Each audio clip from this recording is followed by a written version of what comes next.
Although I assume he'll be joining us. Oops, sorry. Hold on a second. My share notes just vanished. Okay. Welcome, everybody. It's good to see you all here, even though we can't see you. But we're happy to be together. This is the Provo Municipal Council. We're having our work session today on Tuesday, May 12th, 2020 at 12:05 p.m.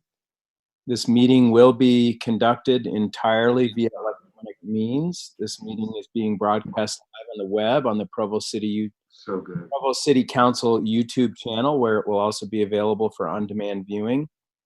Where this meeting is being held via the Zoom webinar service and is being broadcast live over YouTube, I remind participants to mute your microphone when not speaking so as to minimize the potential for background noises and conversations to be picked up, recorded, and broadcast.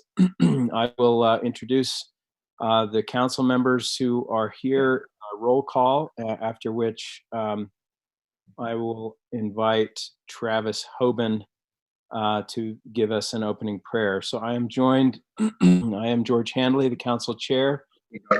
I'm joined by Dave Harding, council vice chair, and other fellow council members, Bill Fillmore, Dave Sewell, Travis Hoban, and Shannon Ellsworth. And we're also joined by Cliff Strachan, our executive director for the council, and staff from the city who will be presenting to us during this budget retreat. So Travis, go ahead and offer our opening prayer. That would be great. All right, thank you. And if you can't hear me, just interrupt me. Our Father in heaven, we're grateful that we can come together as servants for this great city and the people of this great city.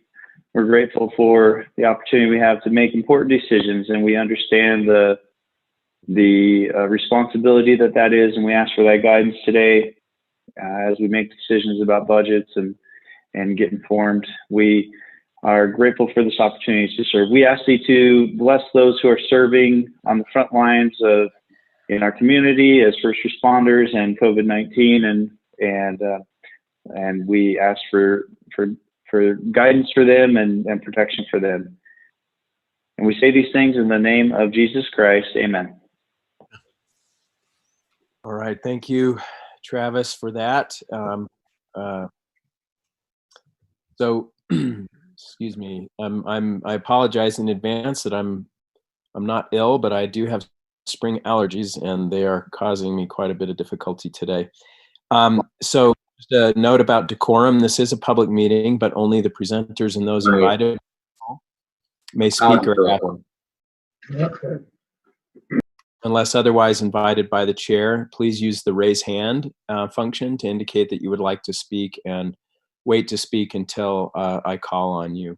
So we'll start with a presentation on the fiscal year 2020-2021, an overview of the budget and the rationale behind decisions and fund balances, presented by John Borgett, our Director of Administrative Services, and we have 60 minutes for this item.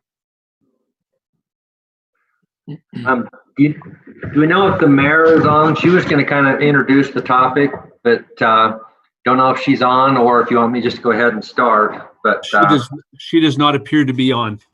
Yeah, I don't see her nor Wayne. Okay, what I would like to do is I'll start off. I wanted to give a background of fund balance and kind of how it relates to the budget, and so I'll start off kind of doing a review of fund balance, and then if the mayor joins us, then we can have her kind of give kind of an introduction to the budget. If she doesn't, then I can talk a little bit about the budget and field some questions. Does that sound okay? Yeah, that sounds fine. Okay. John, do you have the slides that I shared with you that you could pull up on the screen? Yeah, but I've been disabled. I can't share my screen. Okay, can we give him access so he can do that? Awesome. Looks like the mayor's joined us. Okay. No, the mayor. John Magnus, we had neglected to make you a co-host, but you're a co-host now and you should be able to share your screen. I also note that the mayor has joined us. So I don't know if we want to give her that opportunity now, John. It's up to you. Yes, Mayor, let's kind of put this aside and turn the time over to the mayor, and then I can follow up with the fund balance discussion after she's complete. Welcome. We're glad to have you with us. We welcome your presentation. I apologize for being a minute late. The county commissioners trying to figure out this CARES Act money and the coordination. So it's sticky right now with the state. So anyways, thanks for having this budget retreat. We're excited to be able to walk you through it.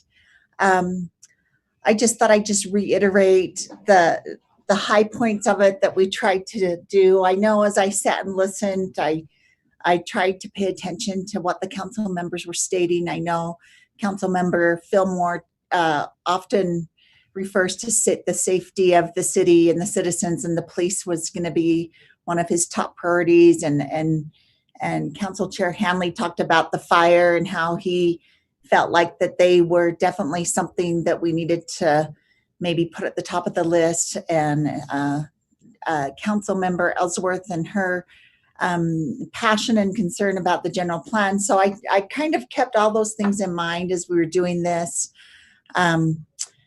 For a couple of reasons, as you look at the budget, I don't know if you were even able to pick up on because we went so fast, but when we did the 1.25% cut for all the departments, I actually held the police and fire harmless.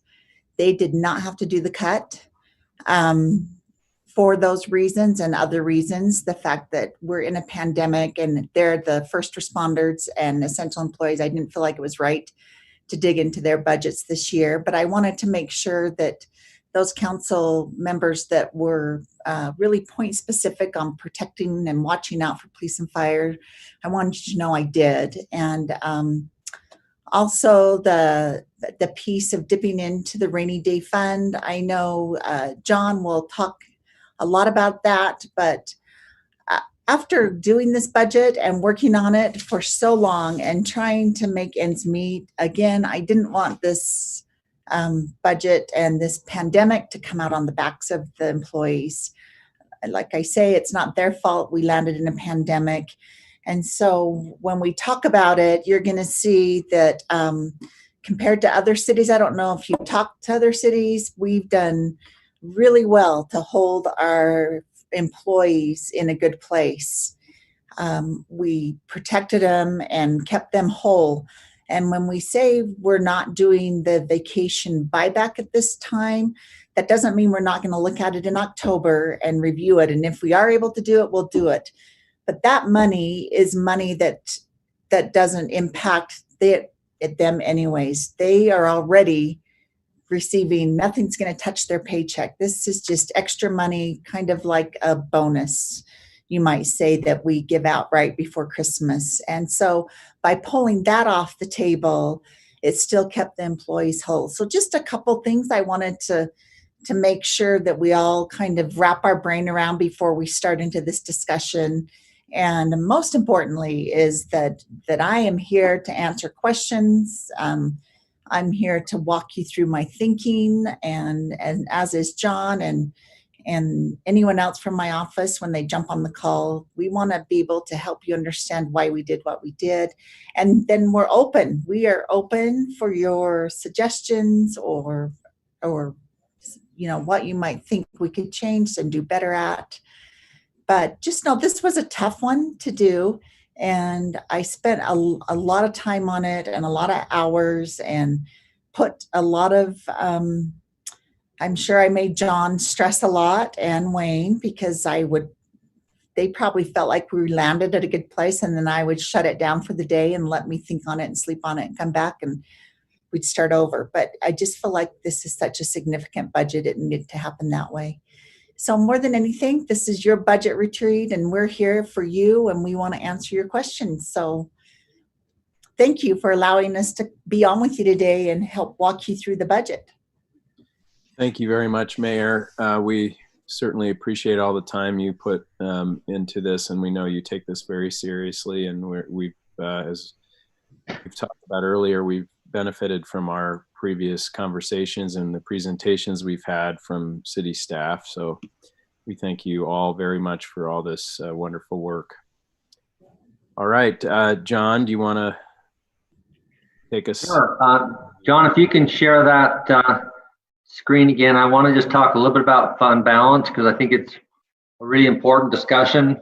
And as the mayor mentioned, we are in a pandemic and we're struggling. And so the plan was to use some fund balance as part of this budget. And so I want to just kind of talk about fund balance and particularly make sure that you're aware what it is, how it's categorized, and what makes it up.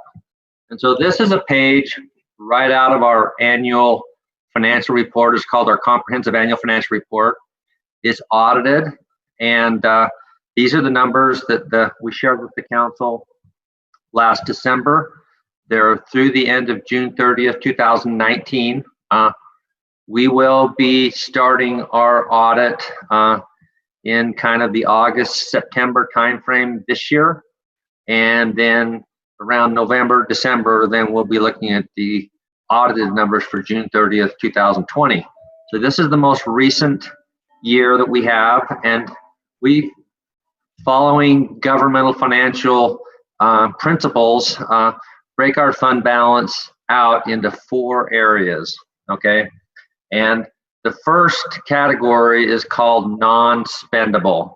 And the reason that they have this category is because most these funds typically aren't something that you can go out and spend or appropriate.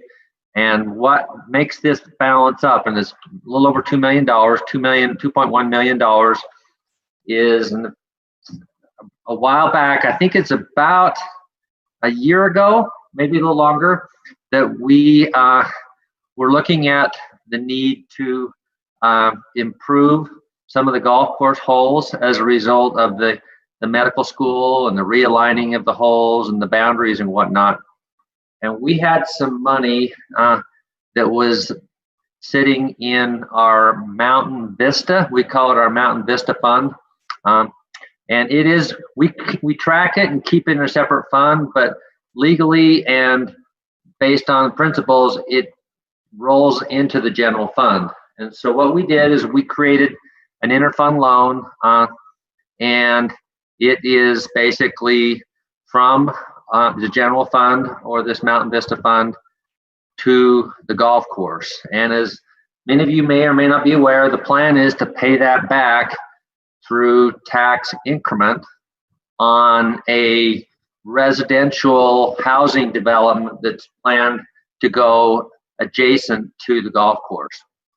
And so that money, the general fund will get back, but it's non-spendable right now because it's sitting out there and it's going to take some time for that development to come in and start receiving those funds.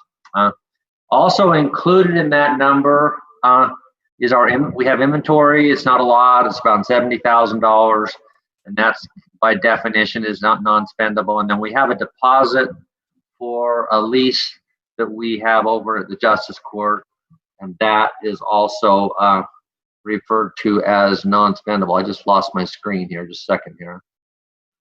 Yeah, John, okay, we're back. Okay, great. So that's non-spendable. The next area is restricted. And part of the general fund is a fund that we call our B&C Road Fund. And that fund is where we receive the money from the state for the taxes that are collected from vehicles as they drive on the roads. That's both gasoline and diesel.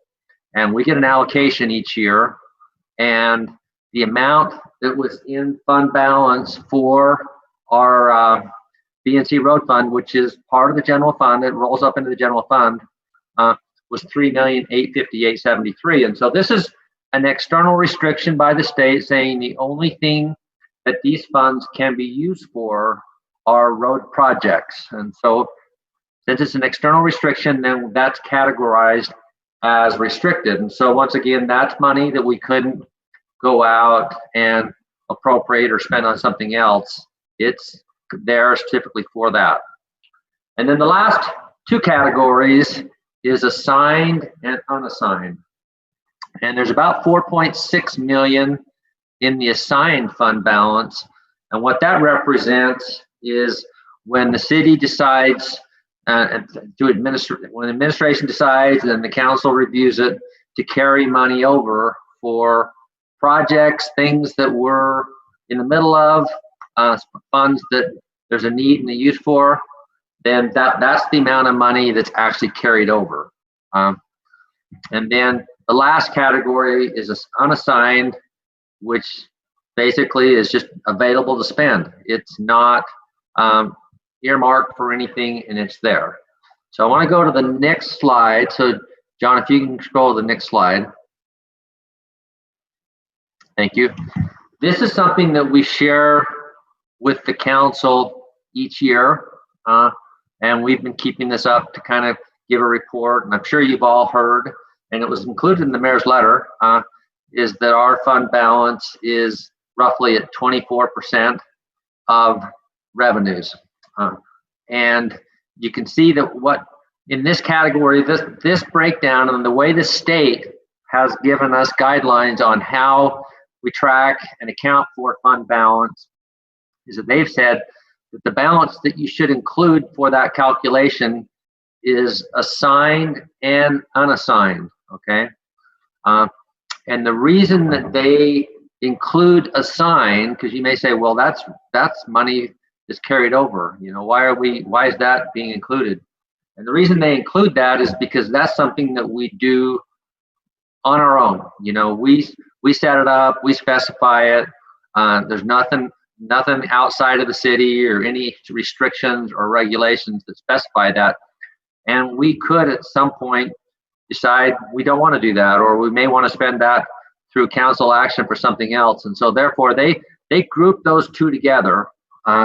And so as you see, our balance at the end of 19 was 16,871, and it's 24%. And you can see, as the mayor mentioned in her letter, it's gone from 13,598 up to 16,871 as part of our last audited numbers. We go to the next slide.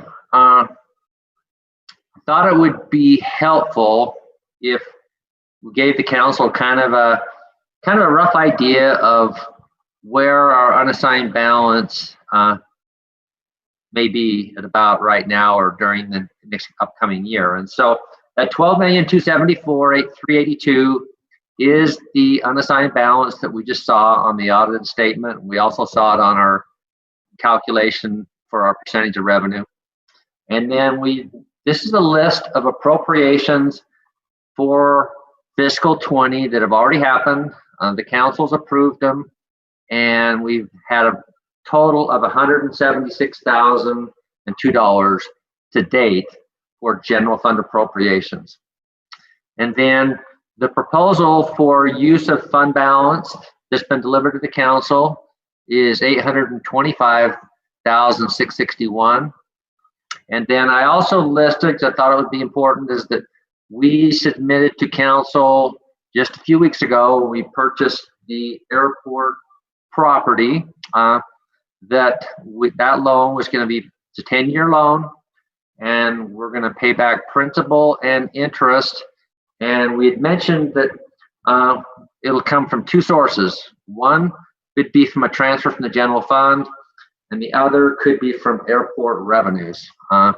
But when we had that discussion with the council, I mentioned that in the early years, we didn't think it was very likely that the airport would be in a position to pay a portion or all of that. But the hope is, as we get the terminal and as we have more scheduled services coming in, that they will be able to pick up all and hopefully all that payment. But in this upcoming year for 2021, it's highly unlikely that the airport will be in a position to pay that. And so just to be conservative, I've estimated what the interest is. The interest on that loan is variable. It's based on what the monthly state pool rate is.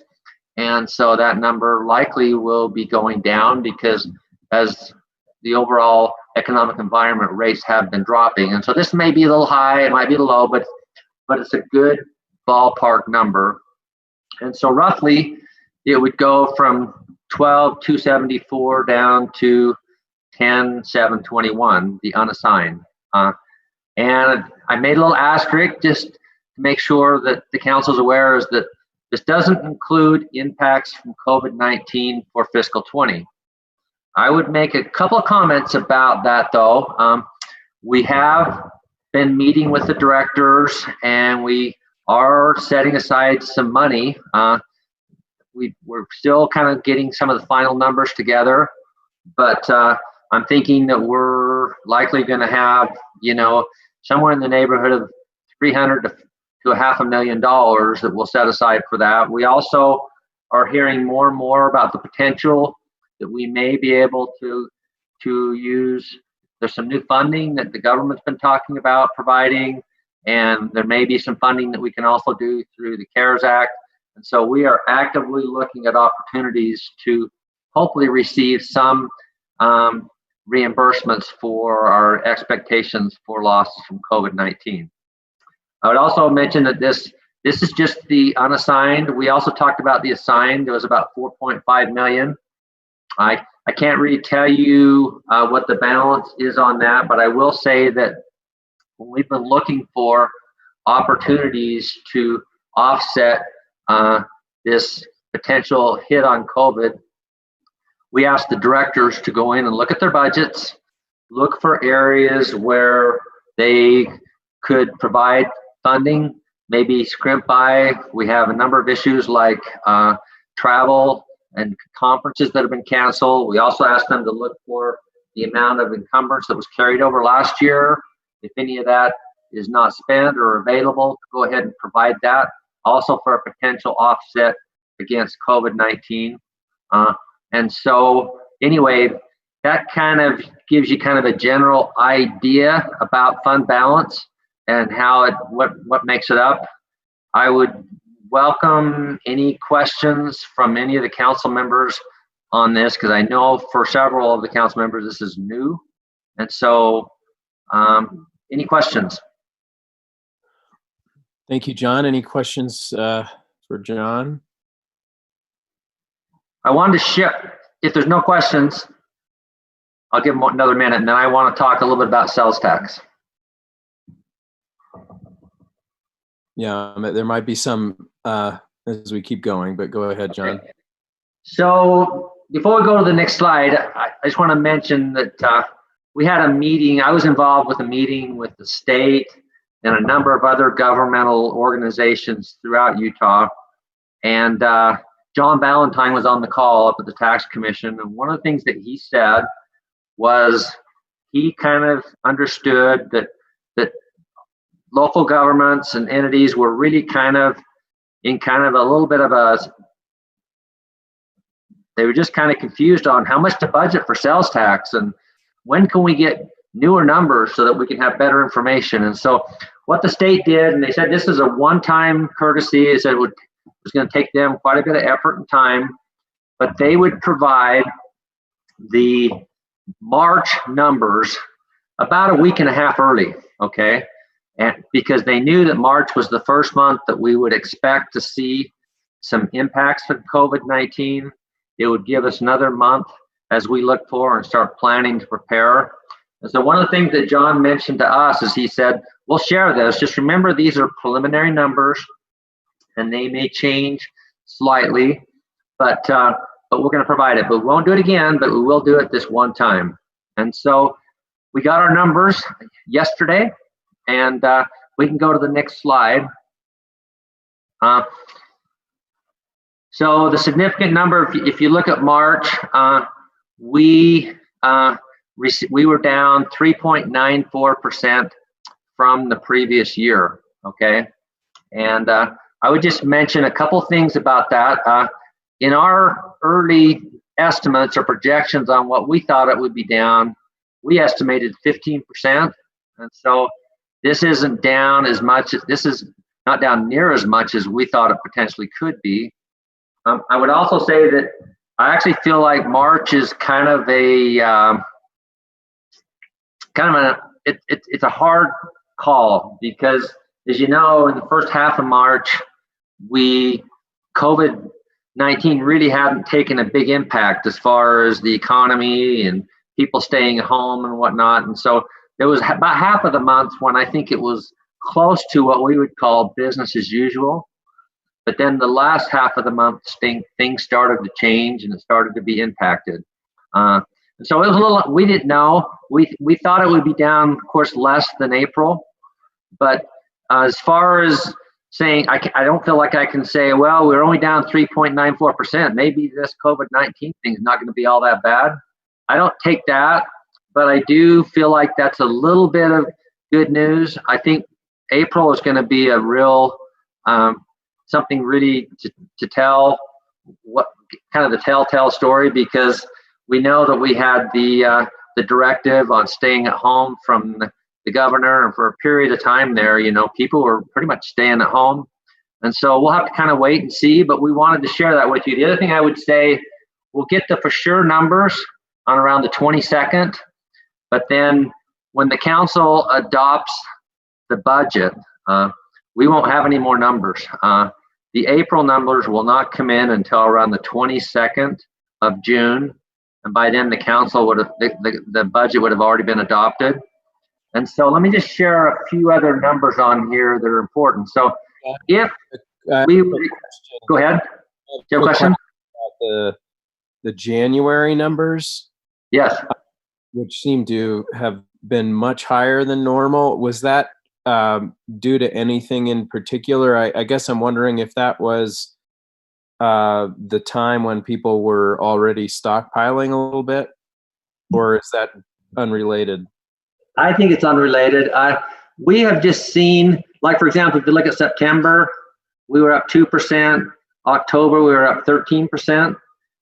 It bounces around some. I know that sometimes some of our large filers file really close to the deadline. And so they wind up reporting twice in 1 month and not at all in another month. The other thing that's helpful to look at is this next table down below are the statewide totals. We always like to compare how we are following based on the whole state. And we tend to be fairly close to what the state does, but we do tend to bounce around a little bit more just because of the timing. So what I would just mention is, if we were to go based on our best estimate, or what we think might happen, if we were down 20% in April and then down 10% in May and 10% in June, we would come in $126,500 more than the prior year, but we would be about $141,000 less than the budget, okay? Because we budgeted $19,850 and our prior year was $19,582. Over on the right too, you can see what makes up our projection for 2021. And as you can see, we budgeted the same amount for the 2021 as we did for the 20. I would just mention that at one time, matter of fact, if we were to forecast right now based on our current trends without COVID, we would expect to be high 20s, maybe even 21 million, okay? But because we know what's likely to happen with COVID, we're going to lose all that, a little bit more. But our sense and feeling is, and we've looked at Doug McDonald, who's one of the economists that's in the state that does a lot of forecasting and works a lot with local governments. He's kind of looked at what some of the trends are. We've looked at the trends. And so we expect to, hold on one second here. I can't see mine because my picture's on the side. But we expect to have a similar percentage decrease in basically July. But then in the fall, we expect it to start doing a little bit better. And then as we get towards the winter months, to actually level out to the prior year. And then when we get towards the very end of the year, we expect to be well above the budget because of the impacts of COVID right now.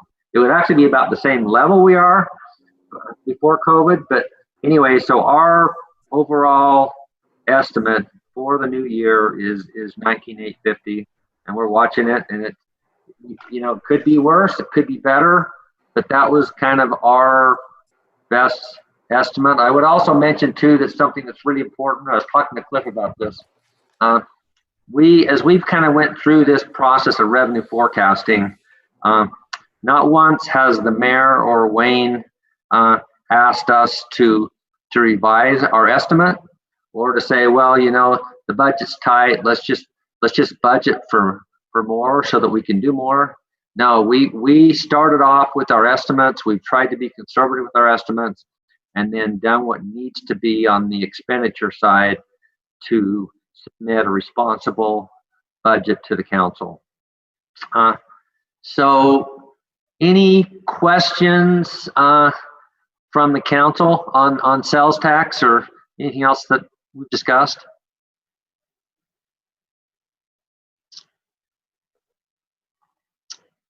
Okay.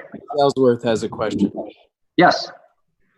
Yeah, I'm curious. I'm just looking at this statewide totals, and you tell me if I'm reading it right, but it looks like in February there was a pretty big dip, and then it came back up in March. So you're looking down here, yeah. So we were actually down 4.7% in February, and then they're down 2.67% in March. So actually, February was down more than March. Yep.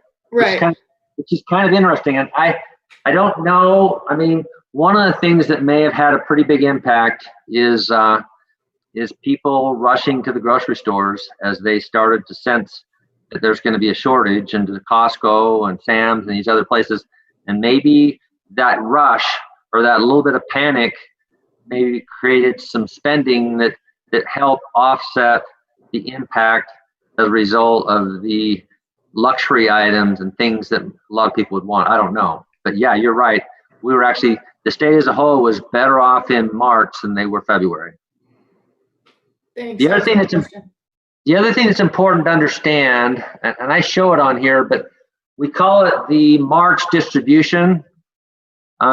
We're always 2 months behind. So we actually got the March and May.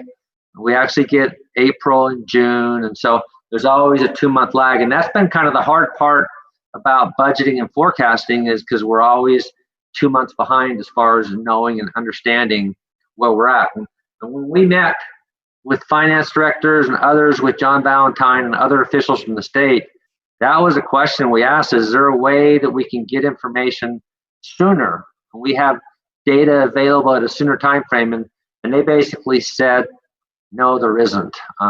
They mentioned one thing that was really interesting, though. They said that there are, I can't remember the countries, but there are countries that basically collect an equivalent sales tax, and it's done online and it's done immediately. So what happens is the businesses never even hold the money. It's just automatically transferred as the sales occur to the governmental entity. You know, love that, but we don't have that right now. So we have to wait until they file the return to get the information. Any other questions? Mr. Shipley.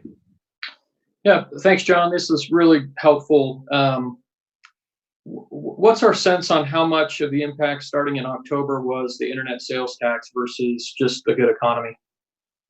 That's a really, really good question. One of the things that we've watched and we track are our top 50 businesses in Provo, and we call it our top 50 and how they're doing, and this year versus last year, and kind of where we're getting that from. And as we saw, as Amazon made the big switch, and I think it was in September or October, where what happened is not only did Amazon already had been collecting tax, but then they made the requirement that anybody that's on there that basically sells their products through Amazon was required to charge sales tax. Well, when that happened, we saw a big shift, and Amazon went from lower, and they were actually not even in the top 50 for a while, and then they were like in the 25 to 30. They climbed all the way up to like number 2 or number 3. And so we feel like, and that's been a big deal for Provo because, as you know, Amazon is based on wherever the person is that makes the purchase. So it's based on the location of the individual that makes the purchase. So we have 118,000 residents, and a lot of them may have been going to Orem or American Fork or Spanish Fork to make their purchases. Well, when they buy on Amazon, it all comes to Provo, and so that's been a real positive for Provo, and we've seen that, and we feel like that has benefited us significantly, and feel like even going forward with the impacts of COVID-19, the shift is to buy online, and so we feel like that will help us. We're hoping that it'll help us offset some of the differences that we're going to be experiencing as retail struggles with COVID-19. So I don't know if that answers your question or not. Yeah, thank you. Okay.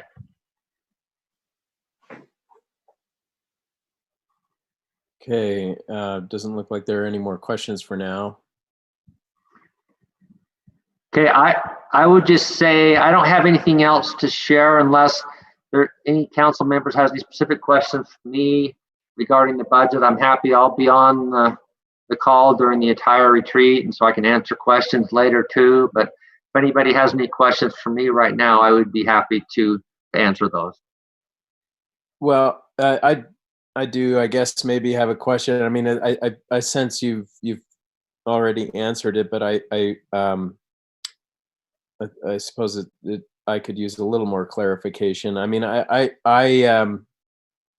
it seems like a very little data to go on just in the last couple of months to know for sure what the impact of COVID-19 really is going to be on our economy. And I know we're just looking at sales tax, which maybe only gives us a portion of the larger economic picture, but obviously the thing that concerns us most in terms of our city budget. But I'm just wondering if, for example, the sales tax data that we're looking at is based on, I mean, I don't know how much of that factors in unemployment rates, for example. So if you go to August or September and you're assuming that we've got sort of a more free-moving economy, but we actually have much more restricted resources on in the pocketbooks of many of our citizens, the loosening of the economy may not actually bring back the kind of sales tax that we would hope, because there's no money to spend. So I guess I'm still worried that we are not being overly optimistic. I guess I don't want to be overly pessimistic either. I know this is a bit of a guessing game, but it does seem like we are in a stronger position than maybe other cities. We seem to be, and Utah generally seems to have always had a pretty resilient economy by comparison to other areas of the country.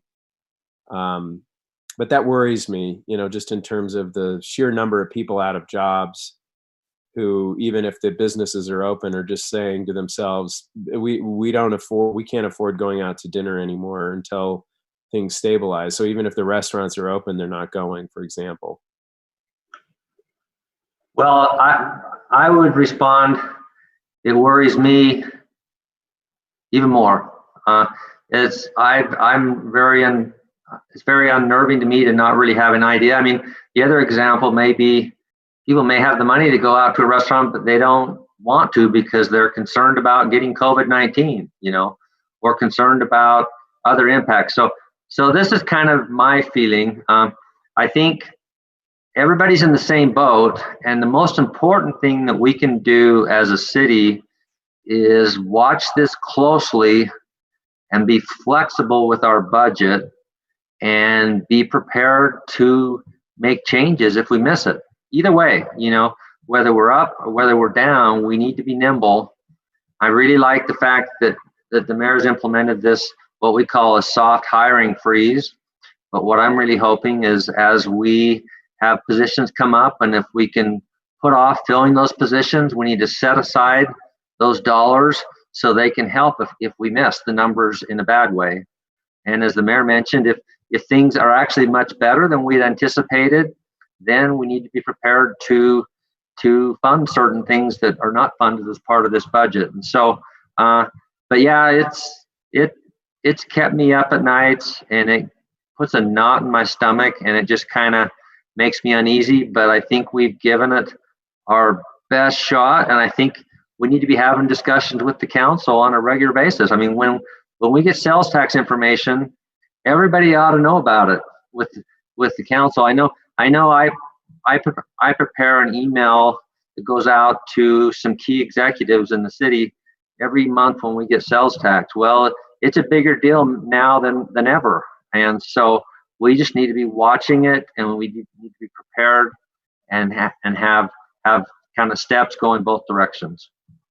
Well, I very much appreciate that. I mean, I think I said at an earlier meeting, a rainy day fund is for rainy days, and it does seem like it's raining. I'm glad, however, that we've so far the proposal that the administration is putting forward has been careful not to dip too much into that, precisely for, I would presume, you know, future flexibility that we're going to need, or may at least need if we find out that things are far worse than we had hoped. So is it I mean, am I reading that correctly, that the relatively modest dip into our rainy day fund will give us some flexibility over the next 12 to 18 months? Well, I think what the dip into fund balance does is it provides us an opportunity to make sure that we're focusing on not only the short-term needs, but the long-term needs. And I think the mayor's mentioned about employees. They are an asset to the city, and we don't want to lose valuable employees, and we want them to be productive. We want them to help us through COVID-19. I think funding for replacement of vehicles and other areas in the budget that we were able to do because we use fund balance, all will help us so that we can keep our long-term objectives and we can be sustainable. And one of the reasons that I wanted to show that fund balance slide is it's not an endless, we're in a good place, but it's not an endless amount of money. There still are limited resources, and so we need to manage it and we need to watch it. And that's why it's so important that if we missed it, and if we can see pretty early on, and I think around the time the budget's adopted, around the 21st or 22nd of June, when we get April numbers, I think that's going to be huge, you know.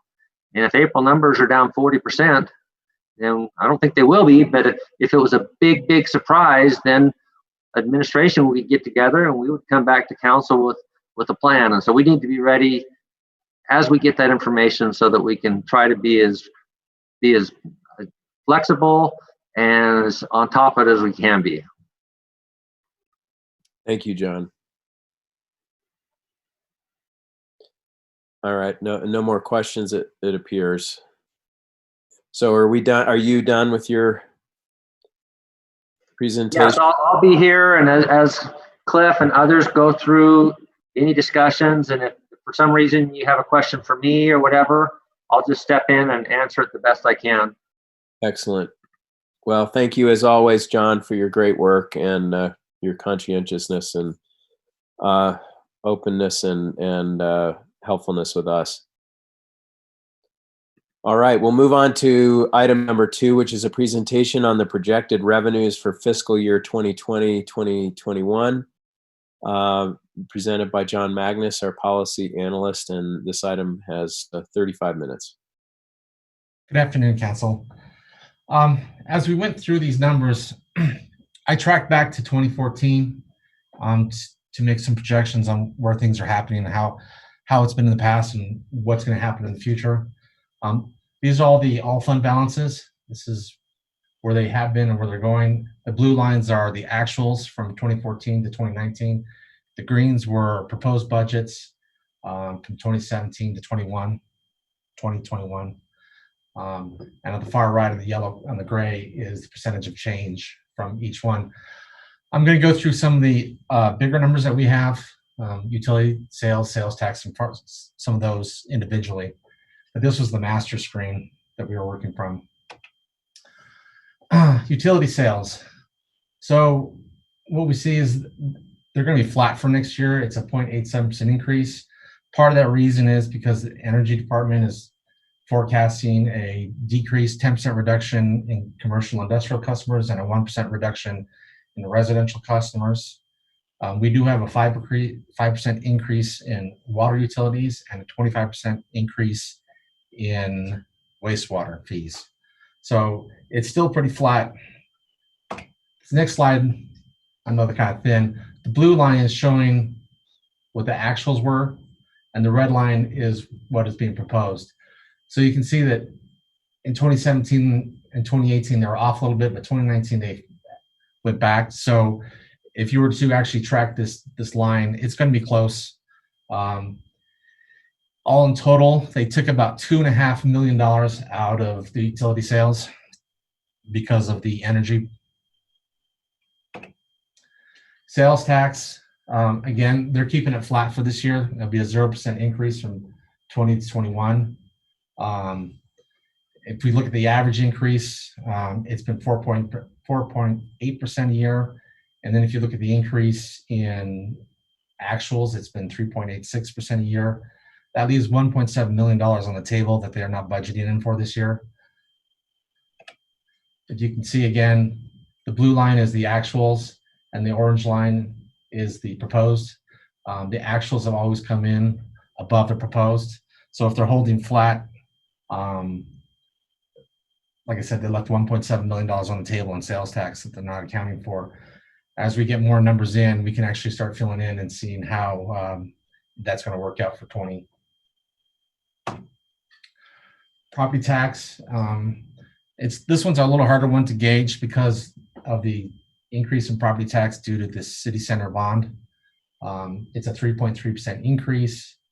If you go across the different years, 3.3 is a pretty modest increase compared to what they have had in the past. So it should be right in there. Mr. Harding, sorry. Thank you, John. As you talked, I think it became clear, but let me just make sure I understand that percent change. That's only looking at the difference between budgeted for FY20 and FY21. Right. Correct. That is correct. Thank you. If you want to know the numbers, I do have my spreadsheets that keep track of all that. Mr. Harding, it's also very clear that it should be noted that does not represent a tax increase at all. It just represents the fact that there's growth in the city, and that's where the extra income comes from. Thank you. This one I did not. So here's the chart. I mean, you'll notice that there's at 2019 there's an intersection where it falls off. That's also due to that increase for the bond for the city center. So that is why there's an intersection there. It should step up in 20 when we get the final numbers in. The RAP tax. This is a newer tax. Started in 2017. If we carry it through and we take the numbers that they've had, the percentage of increase over time for the actuals, they left about $70,000 on the table for a RAP tax because they kept it flat for this year. There's a 0% increase from this year to last year. So they're making some adjustments just like they did everywhere else. The franchise fees, they're reducing them by 1.5% basically. There has been an increase year over year in real dollars. So it's like it's almost $300,000 not included in the FY budget for franchise fees. You can see the franchise fees have bounced around. Don't know where 20 is going to come in. It's kind of hard to project that timeline out on the blue line from 2014 to 2019. Isn't going to intersect or cross, but they have decreased it. So even if we come in under this year, if you do some extrapolations, those lines at 21 are going to be very close. The B&C roads, there's a modest increase of 2.5%. If you look at from 2014 to 2019 on the actual growth, it's been 5.8%. The only exception is 2018. They missed the projections by 4.5%. If you graph it, you can see right here that this is 2018. This is the miss. But overall, they have been above their projections, and it has grown at a steady pace, even slowing down. Even though it was flat for that period of time, it has resumed growing. So if they're holding it flat or that modest increase, it should be able to meet their goals. License, they are proposing a reduction of 14.73%. Licensing fees over time have been increasing 3% on average since 2014 to 2019.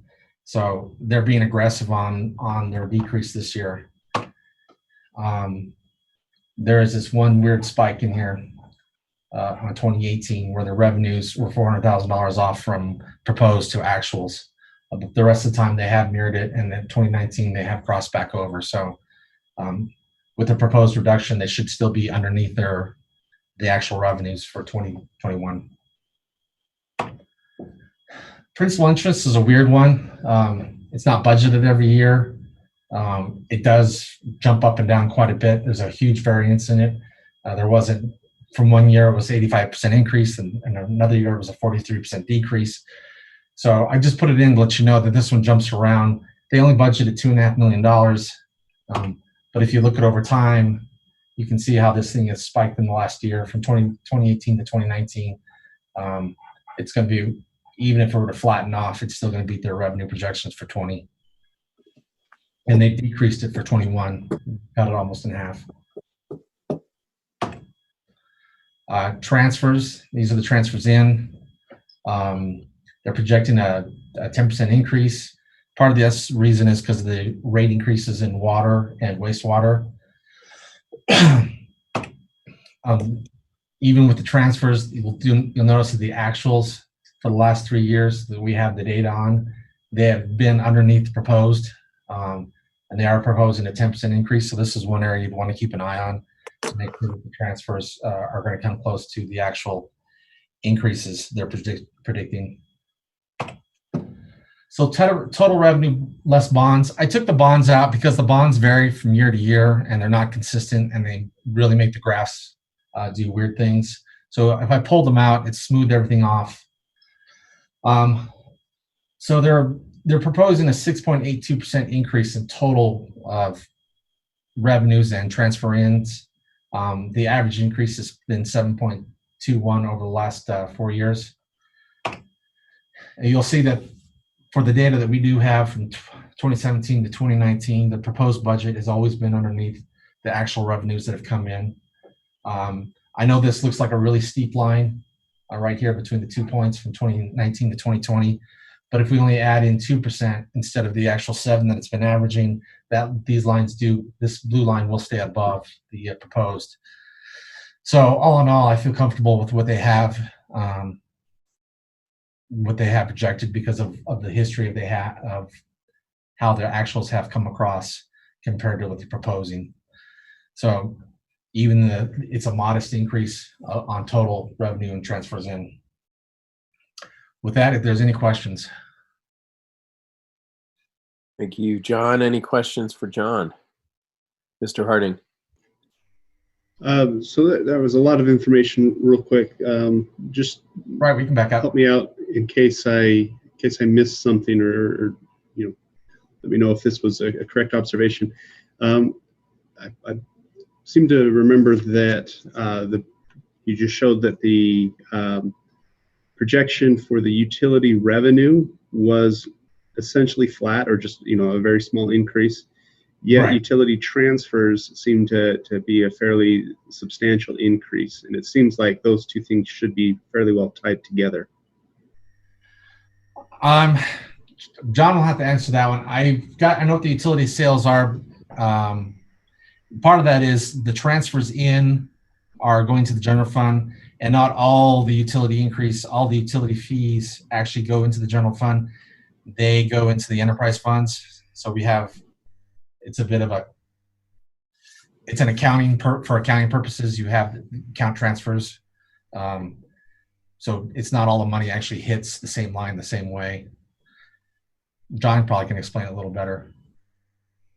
Yeah, my observation, and I'd have to do a little bit of research, but I'm pretty certain that the answer is because John kind of alluded to it, that the transfers, the major component of transfers are utility transfers, but there are other transfers that are made that are also included.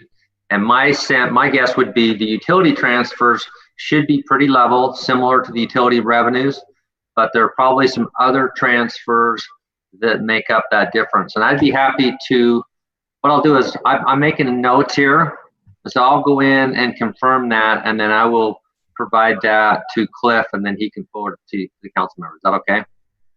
Thank you.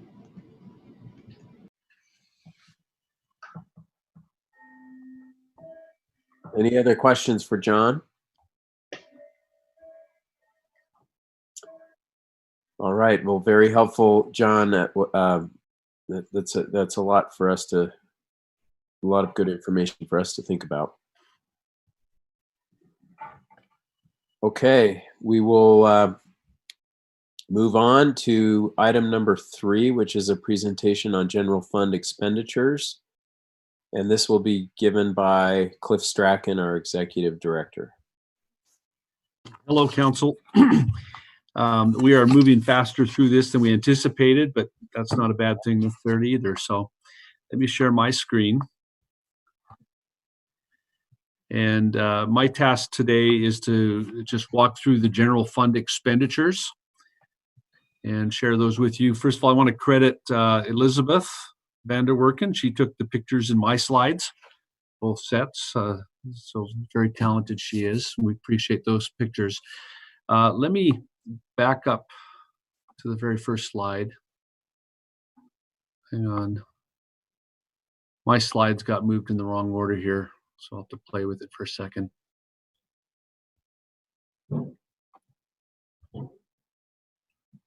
Okay, so the general fund summary, this is 17 to 21.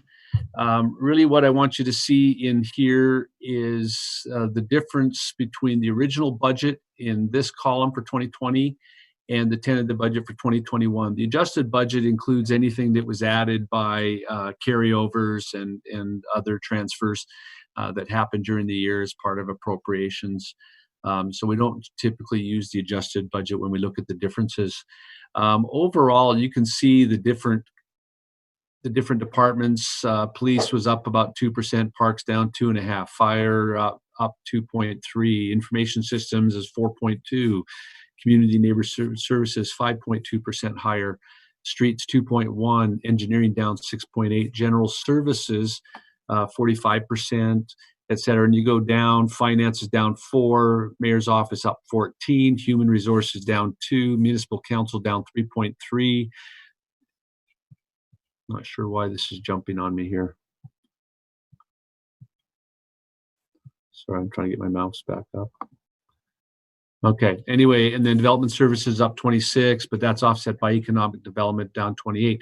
Overall, even though it's a year of cutting, because of things like merit increases and other costs, total expenditures for the budget for general fund departments will go up 1.9% or about $1.1 million. And I wanted to walk through and explain these to you. This chart starts with the other and just shows the original tentative and then tells you the change in dollar figures, rising at the 1.1 million at the bottom and the various percentages. And basically the summary of this is that Police have added 1 school resource police officer, and their public safety tier 2 retirement was increased.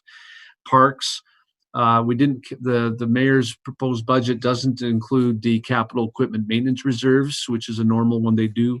And they also found 2% cuts outside of the recreation center. Fire, as the mayor had said, was held harmless, as was the police. And the public safety tier 2 retirement was increased. Information system had an increase of $68,000 in terms of software costs. Community neighborhood services funded a general plan update. This was a council request, and also added business licensing and parking enforcement staff, and they came from communities.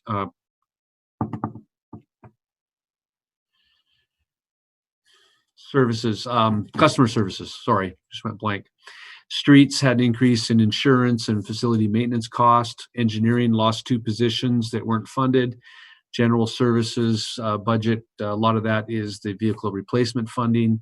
Legal had various minor changes. Recorder had just reduced her budget a little bit.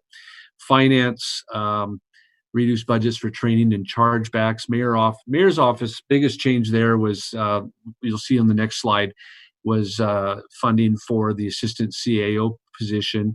The PIO position and one of the secretarial positions were moved from part-time to full-time, as my understanding. And then human resources did some basic travel and chargeback reductions. Council, we actually reduced about $50,000 in terms of our overall budget prior to the imposition of merit increases and other minor things. So we netted out about $36,000 down. Development services reallocated some positions from community and neighborhood services to development services. That's where their increase came from. Economic development, 2 full-time positions weren't funded. And as I said before, for the $60 million in general fund expenditures, the summation is that reductions that were implemented were more than offset by increases in compensation, which hopefully brings me to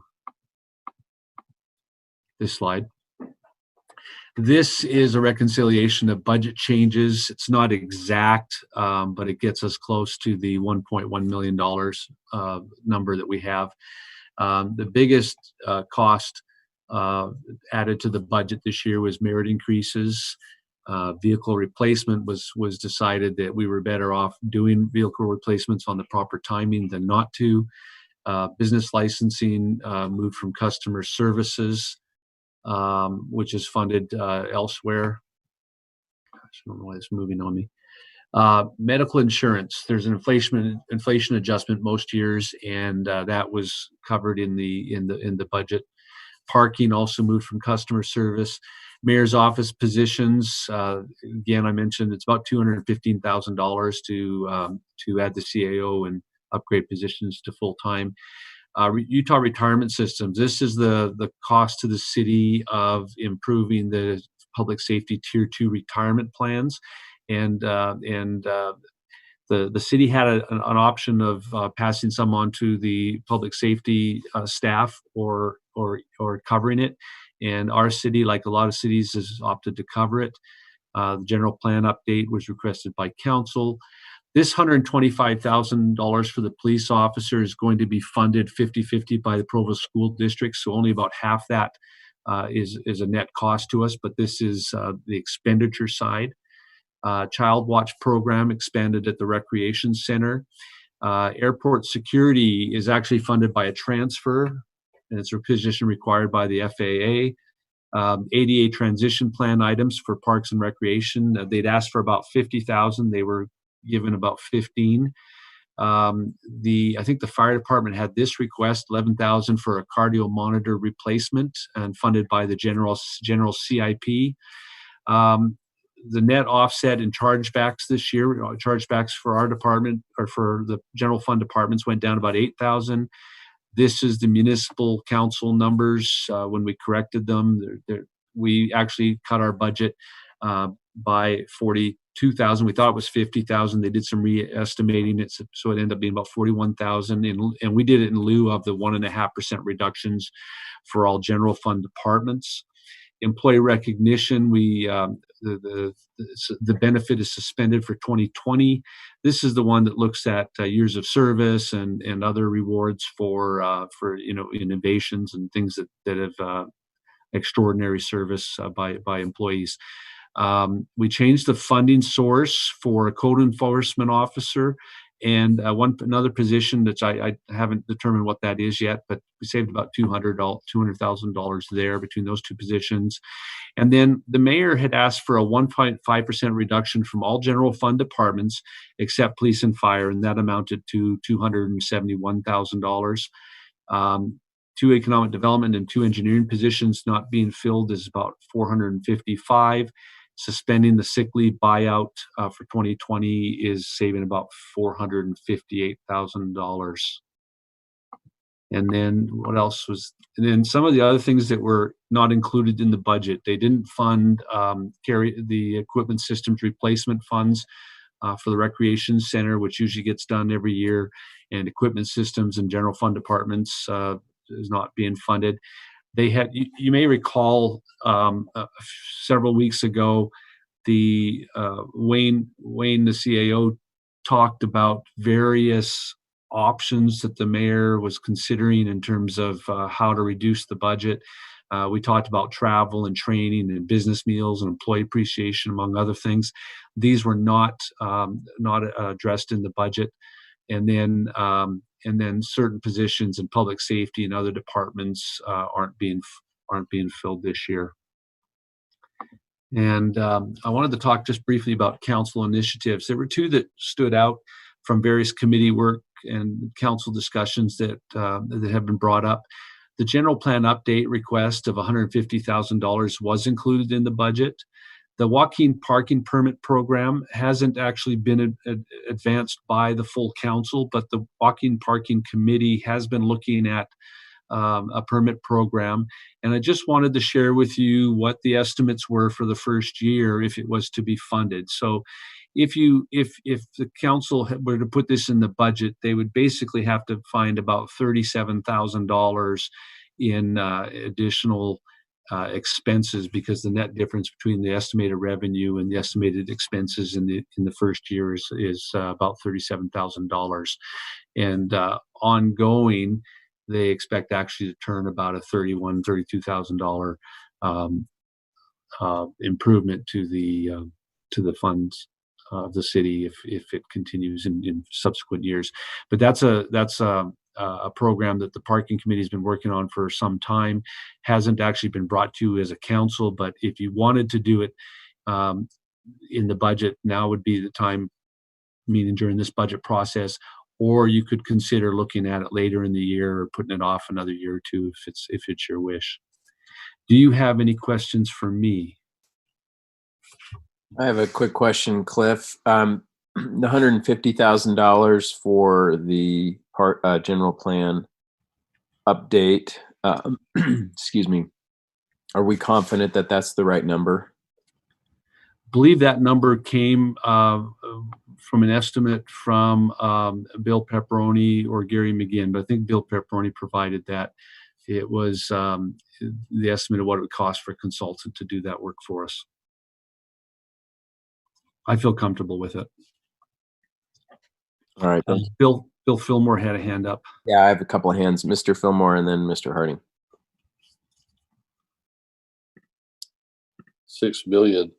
If I got it was 166,000. I can't remember now. It was unfilled public safety positions. Oh, 1.65 million. Yeah, it was 1.6 million. Okay, what's that all about? I would actually defer to John Borgett on that one if he's still here. Yeah, I'm here.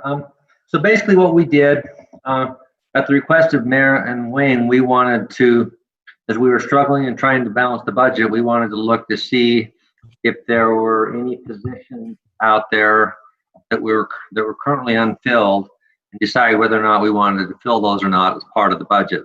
And so we pulled the list and we broke it out into two categories. We broke it out into public safety and then other departments. Met with the chiefs, looked at the public safety numbers and just did not feel good, particularly with COVID-19 and all the impacts on it. We didn't feel like that's something that we should pursue. And so that number was looked at.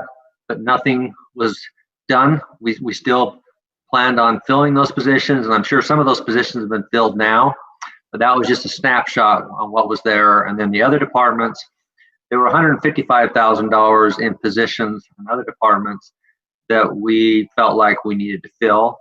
The $455,000, which is up above, are the positions that we identified that we did not fill as part of the budget. So help me understand, are these positions that we plan on filling, we just haven't been able to yet?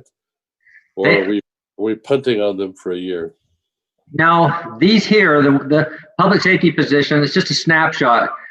Because of the fact that we're always transitioning and some officers are leaving, some officers are retiring, we're going through the recruiting process. They have to go through training and go through their programs and everything. And so at a point in time, that's what was on the unfilled position for public safety. And the decision was made, yes, we are going to continue to make efforts to fill those. We're not putting them on hold. So therefore, that's what that means. So, John, just make sure I understand this. If the police, for example, are still trying to fill these positions and they filled them all, that's a $1 million plus add to the budget. Nope, they're all part of the budget. They're all included in the budget that we delivered to the council. It provides funding for all those officers. Oh, okay. So this is just a potential savings if they did not fill them. Right.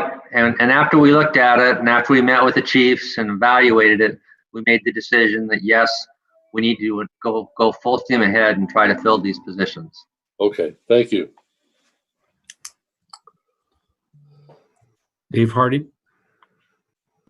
Yeah, so I just wanted to kind of throw out, it's been a little bit since we've met as a walking parking committee, but those numbers seemed a little high. I thought that we were estimating that even in the first year, the revenue was expected to cover the expenses, but it's been a while, and maybe we have some updated numbers, but it did look like that even in the first year, the revenue would cover expenses. Or maybe what I'm thinking of is this is one estimate, but did not include any parking violations fees for that, and so maybe that's what it was. We even though it wasn't included, that gap will be smaller just based on even the past history of parking violations.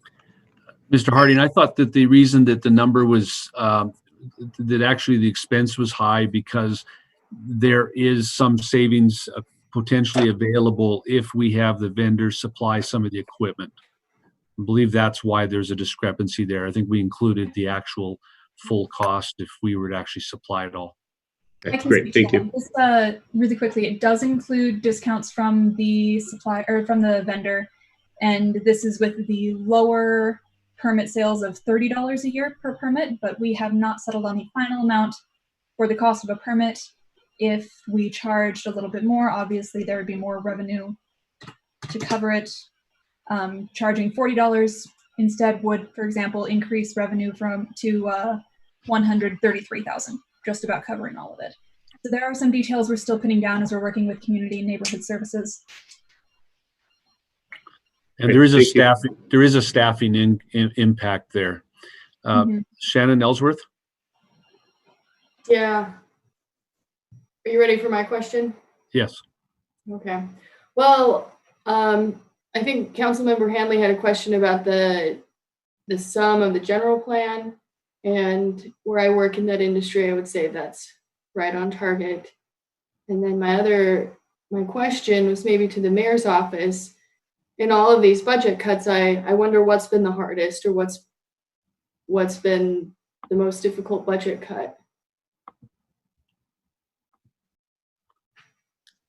Does Mayor or Wayne, do you want to address that? Yeah, I can take that. I think the hardest, there's been a couple hard things. Definitely having to ask the departments to dig deeper and cut the 1.25. That wasn't pretty, and it was hard for them. But the other piece was, I believe we had, and John can correct me on this number, $3 million supplemental asks, $3 million worth of supplemental asks. And to have to say no to all of those, except for just a few, is rough too. And then the next piece would probably be the soft hiring freeze. To have to hold everyone in place and say stop, and it's got to go through a brief committee, and then I have to sign it off, just so we've just got to take it slow and be prepared, because we're just so unsure what's coming down the path. So those would probably be some of the hardest things to do, and hopefully we'll come out of this and in October reevaluate and be able to plug some things in. But at this point, we felt pretty good at doing those hard asks from the directors. If Go ahead. If we've underestimated on the budget, or if something, I don't know, magical happens where there's more funds, is there kind of a priorities list where we could start spending money? I mean, would we start with loosening the hiring freeze, or do you have different priorities if money starts to become available? That's a great question, Shannon. Thank you. We actually put on the board an add-in type list, and the beauty of everyone that was in the room on that, everyone had their own opinion kind of what we should start with first to bring back in. But all those things included, doing the vacation buyout, putting that back in, and putting money back into the rainy day fund, and maybe being able to fund some of the supplemental requests that were unfunded. So I can honestly say we didn't settle on a list, but we will get ourselves organized and pull that together. But kind of also waiting to hear feedback from you as you are now seeing the budget. If you were to prioritize as a council what you would like to see be funded first, second, third, fourth, if we are so lucky to have that opportunity, what would you ask for? Yeah, and I might add that two presentations after mine, David Mortensen will be going over the supplementals list, and you'll have a better chance to look at that and ask questions related to it. And it's Wayne and I were talking earlier, it's probably a good idea as we get our quarterly updates to see where we're at, and hopefully by December we'll be able to sit down with the budget again and maybe do a mini budget process and see what changes can be made. Hopefully it's a can be made and not have to be made. So we'll see where that goes. Bill Fillmore? Yeah, I want to go back to Dave Harding's comments about the walk-in parking program. Dave, if there's I think it was a $37,000 potential shortfall there, if I'm understanding that right, is there any consideration to pushing that program out a year, or are we going to forge ahead and with the intent of making up any differential if we have to?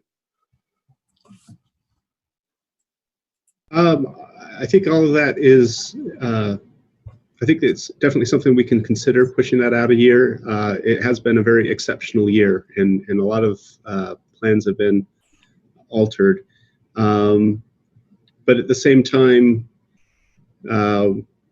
I think if we take a look at the discounts being offered, we take a look at just the, some of those associated revenues, as well as, if everything else was good and ready to go, and all we needed to do is adjust the permit price from 30 to 40, which is still far below market value, which is done intentionally. We can talk about it when we talk about the permit program itself. But by making a small adjustment like that, if that, I would hate to delay it a year if that was the only reason, because I think that 37,000 is artificial or can be closed easily other ways. Okay, well, just to be clear, I do not want to defer it. I think that's an important priority, and we ought to be able to cover that one way or the other, and increasing the fee is a possibility. So thank you. Okay, thank you.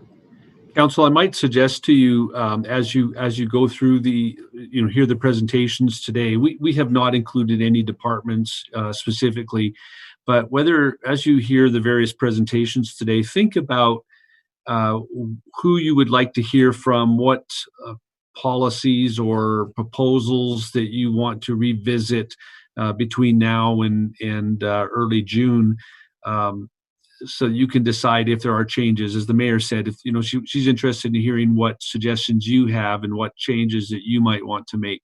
And you'll be hearing some things today that you may want to consider, and you may want to make some changes. So be aware of that. And what I would also suggest as you're going through that, and I'll try to restate the request, is between now and Thursday morning, let council leadership or myself know what you'd like to hear, because next week when we have our work meeting again, we've set aside 2 hours so far on the budget that we have not programmed yet, and that would be an opportunity for you to have some at length discussions on the budget as you know it, as you've seen it. All right. If there's no other questions, I'm happy to turn time back to Mr. Hanley. All right. I don't see any more. Thank you, Cliff. We'll now move on to a break. And I'm feeling very generous, and I think we should take a 15-minute break instead of a 10-minute break, because we can. And maybe that'll help my allergies calm down in the next 15 minutes. But would that be all right with everybody if we reconvened at 1:40? All right, let's do so. Thank you all.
All right, we will start again. Thank you for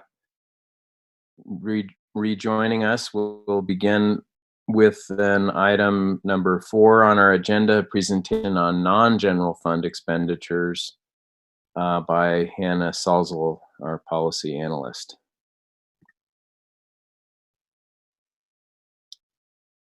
Sorry, I'm working from 2 screens while John pulls this up. So if you see me looking to the side, I'm just looking at my other monitor for some notes.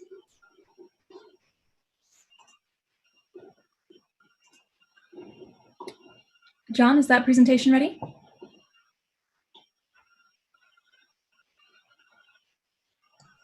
I'm trying to find it. It just disappeared off the Google Drive. I posted it in the minutes folder for this meeting. Okay. If need be, I can share my screen and just go through my own slides. That's fine. I'll get it up for you in 1 second. Okay. I can get started in the meantime, at least. So, talking about expenditures that are not part of the general fund, that's 5 other fund categories we'll go through in a bit. We anticipated some reduced revenue, as has been discussed, especially with sales tax and a little bit with utilities as well. But like John Borgett said, Provo has worked very hard to make sure that it can continue to deliver a high quality of service to residents, and continuing major long-term projects like the water treatment facility and the airport expansion, which are both moving forward. Oh, this photo, by the way, that just pulled up is from the groundbreaking for the airport, which was just last February. Feels like last year. Going through just a high-level spoiler for you, almost all of these non-general fund funds have approximately maintained, or in some cases even increased, their expenditures for the next year.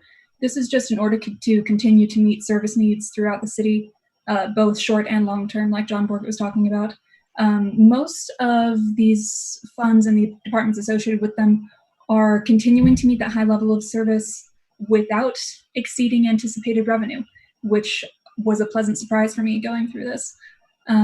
We'll discuss some of the numbers a little bit more later on. So, John, you want to go to the next slide? So the funds that are not part of the general fund are enterprise funds, mostly utilities, golf course, things like that. Special reserve funds, which is like the library, Covey Center, things like that. Capital improvement funds, tangible long-term construction assets, buildings, parks, roads.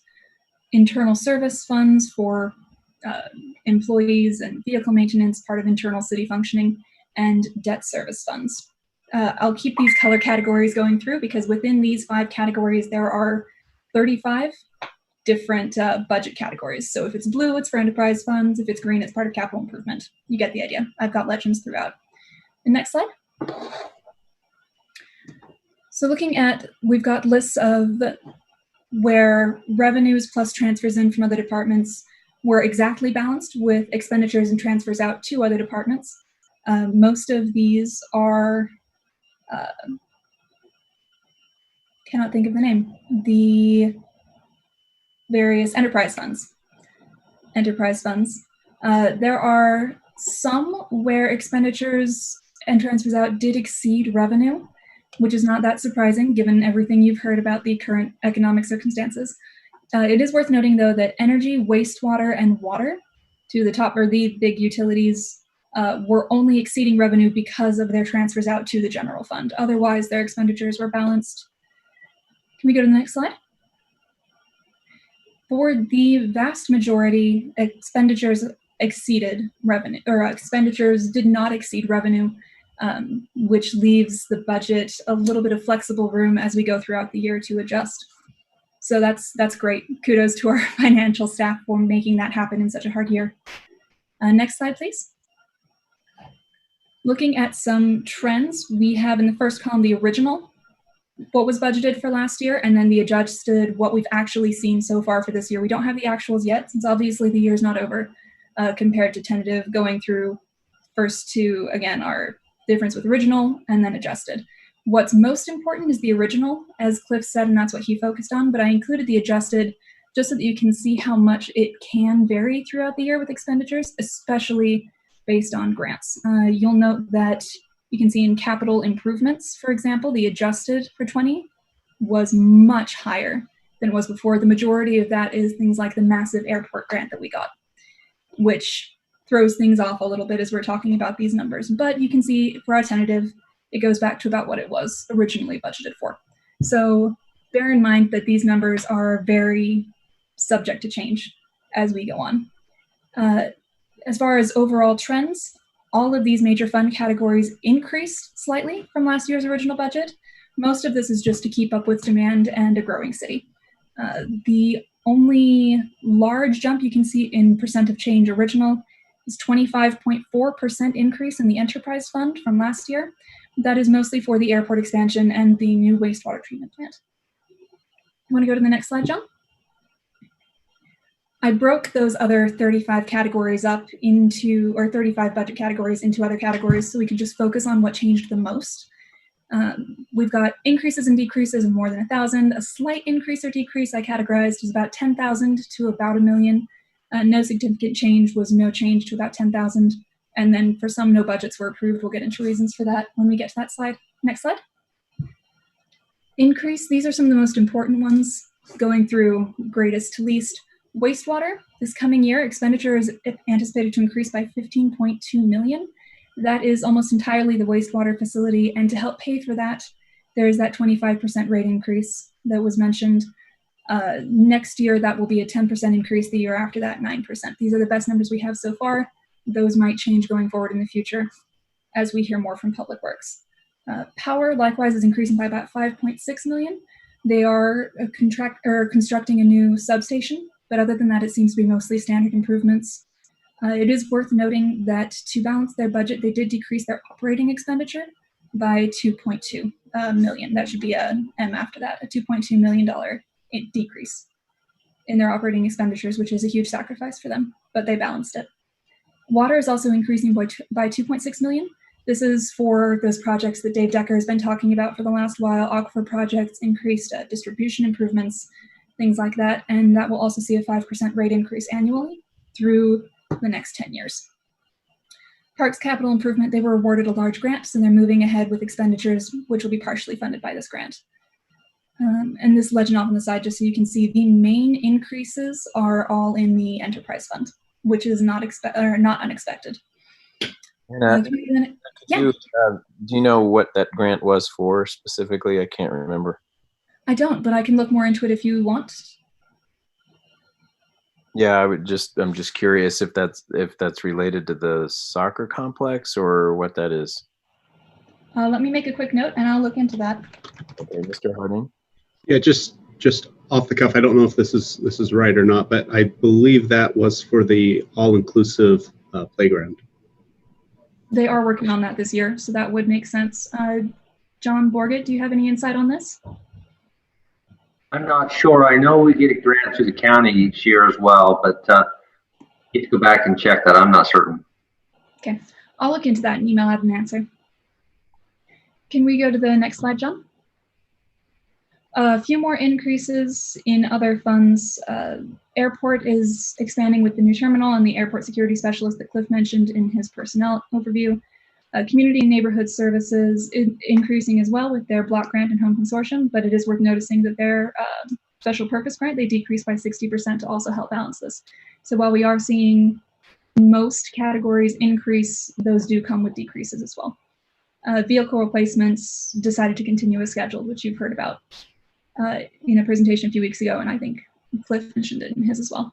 An honorable mention, it's under the $1 million threshold for increase, but it is 13 times its original budget. General capital improvements, this was just caused by, so general capital improvements, backing up a step, is capital improvements that aren't part of any specific category, like the airport is part of the airport budget. These are general that aren't specifically assigned. Things like the city center and fire equipment replacement. And next Tuesday, you'll see an appropriation for a fire plan, general plan appropriation. So things like that are driving that up considerably from where it was last year, but that fund is pretty flexible just to meet need. So it is significantly higher, but that's not a cause for alarm and there's no red flags there. Next slide. We have seen a slight increase. I didn't list all of these just for the sake of time, but if there are any you want more information on, we can find out more. The majority of these slight increases were from special revenue funds, enterprise funds, internal services, and a little bit of debt. You can see there's no capital improvement funds on here. They tend to run at a higher budget balance. I'll leave this up for a moment so people can look through. And then, John, next slide. No significant change. The Covey Center for the Arts Performance Fund Trust and Agency should be its own line. I'm sorry, that didn't get moved over. Cemetery plots, cemetery perpetuity are operating about normal, as are the others here. Justice Court is operating at a slight decrease. I'm looking more into that, but nothing here raises any red flags either. The next slide, John, is slight decreases, which I honestly expected to see more of this year. The one that I think is really worth highlighting is customer service did decrease significantly, did decrease by $776,000, but they are also transferring business license and parking management to another department, so it makes sense no longer providing those services. They are not going to see the expenditures for that. Can we go to the next slide, John? The major decrease of $1 million or more is the B&C Roads and Engineering Capital Improvement. This also just tends to vary based on grants that we've received and projects we're working on as we get those grants. So no red flags, there's no decrease in service. We just aren't anticipating any major grants this year, so there are no major projects or expenditures. Next slide. There was no budget approved for economic development CIP and for computer replacement because those funds just operate a little differently. As you can see, it was collapsed into other accounts, and then one is worked with other departments to fund their computer replacements. Next slide, John, and I think that's the end. Do you have any questions? That was pretty high level overview, pretty quick. I have a question about the wastewater 25% increase. Mm-hmm. And I know that we've had lots of prior discussion with the prior council about that. It's been in the works for a while. But with the economic situation being what it is, that fee increase really worries me. Mm-hmm. Agreed. I don't know if there's any way to alleviate that a little bit for the citizens, either by sort of universally lowering that somehow, or some sort of relief fund for people who can't meet that increase. I just, anyway, it's just an open question. I wish there were some way to relieve that. Yeah, John and the administration, John Borgett, the administration, and Dave Decker are going to be the ones who are going to determine that, but I think it's worth looking into and reaching out to them about. I can ask them about that as well. I would just make one comment, if that's all right. Sure, John, please. We've been having meetings right now. As you're probably aware, we've got a loan through the state. We got a very low interest rate. I believe it's a 0.5% interest. And we also have a couple $1 million of the loan that doesn't even have to be repaid. But we've been having discussions because the plan is to start the reclamation plant this fall. And so we're trying to close and get everything finalized. And it's actually going to come in 2 tiers. They're going to approve the first section this summer, and then the next section will be next summer. But one of the questions and concerns that's come up with the state is they just want to make sure that we're going to be able to complete the project. And so they've evaluated our funds and also looked at the proposed rate increases. And we had a meeting this week talking about this very subject, and there was some concern on whether or not we were going to go ahead with the rate increase. I would just say that if the decision was made not to make this rate increase, this 25% rate increase this year, it would likely delay the project, could increase costs for the project, and also jeopardize a lot of money that's been spent with engineers and everything else on planning. So I think it's a good discussion, but just that's something, and I really think if there was any further discussion, having Dave Decker and his team come to the council and discuss that with them would be a good thing as well. Yeah, I wouldn't want to delay the project, and maybe I'm wanting things that, you know, that are mutually exclusive, and you just sort of have to have one or the other. But if there was a way, to create some sort of financial relief for people, you know, who were out of work or whatever, I'm just nervous about. I mean, it was never a fun rate increase to contemplate in any case, but under current circumstances, it seems like, I mean, it's an across the board increase across the whole city, but it's going to affect some people pretty significantly and other people maybe not at all, right? Or at least negligibly. And I don't know what the solution to that is, short of delaying the project, which of course I appreciate the many contingencies that make that a very problematic choice. But if there's some creative thinking that we can do, and if you think it's worth exploring, because there might be some solutions, I would certainly be open to them. I don't pretend to have any ideas how to alleviate that impact in some ways, but it would be great if we found some. Yeah, I think Cliff's recommendation of coming up with which directors you would like to discuss and have further discussions, I think it would make good sense.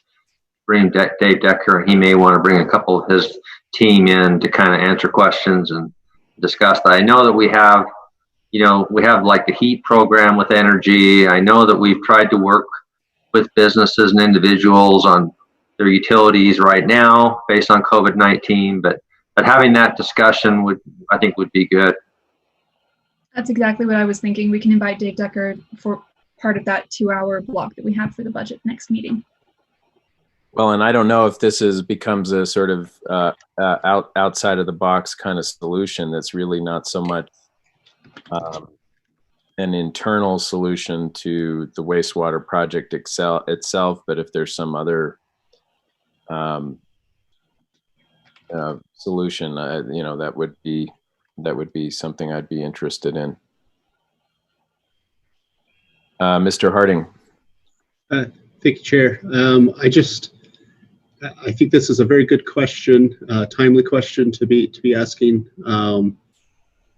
But at the same time, you know, a lot of these decisions, particularly capital improvements, you know, are years in the making. And so I think in the past, the council has at least toyed with the idea of some sort of relief fund.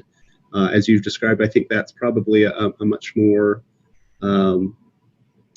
advisable route rather than just canceling the overall rate increase. We have discussed something similar to that in the past, but it really hasn't gone anywhere. Perhaps with the current conditions, you know, that may change. You know, maybe we can move something forward, or we can decide that it's worth moving forward. But I do think that, you know, these are some fairly involved issues, discussions, but you know, some of the things that we've talked about really need to be handled by the administration, but rate structure, setting rates and whatnot, that's squarely on the council.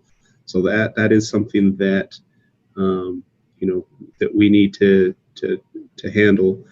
But I do think a good discussion broadly of what a program like that might look like, what are the pros, what are the cons, and maybe what other options already exist. I think that's a good, you know, I'd support having that conversation.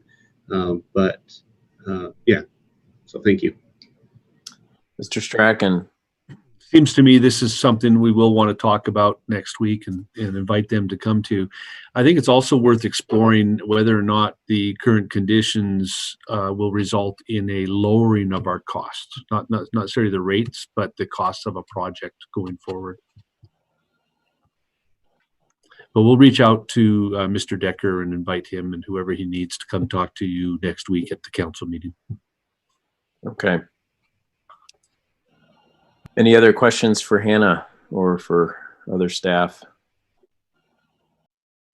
Okay, we are just cruising along here. This is, oh, that all of our meetings were like this. Hey, Councilman Handy, can I make one comment? Absolutely.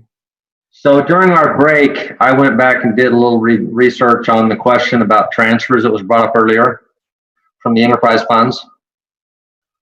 And I went back and looked, and our transfers in the prior year budget, the 20 budget, was 12.5 million to the general fund, and in the 2021 budget is 12.6.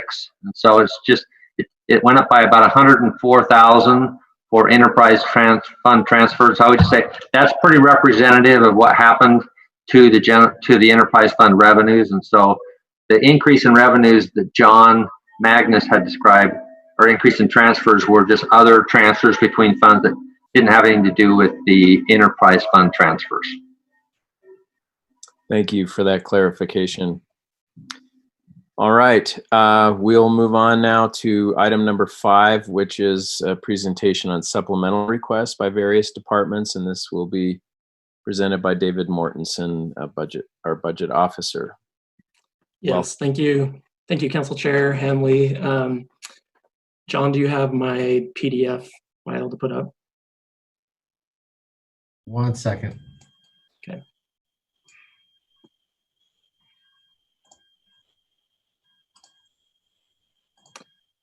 So while that's coming up, I just wanted to thank Cliff for asking me to present the supplemental request to you. As you can see it coming up here, we did have quite a bit requested. It's a total of 42 items requested from the various departments. As the mayor mentioned, the total for all these requests is just over $3 million. Down at the bottom there, the total increase requested column, the very bottom, you can see the total is $3,337,810. So I just wanted to show this screen so that you could see everything that was requested. It's a lot on a small screen, so I hope that you can see it. But I do want to go, I broke this down so that we can go through each category separately, and it may be a little bit easier to read that way. So John, if we can go just to the next page.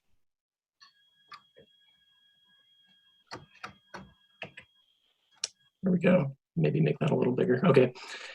So the first page I wanted to talk about, these were the supplemental requests that ended up getting funded in the budget. So just to let you know the process that we went through, can we make that just a little bit bigger, John? Is that any better? Okay.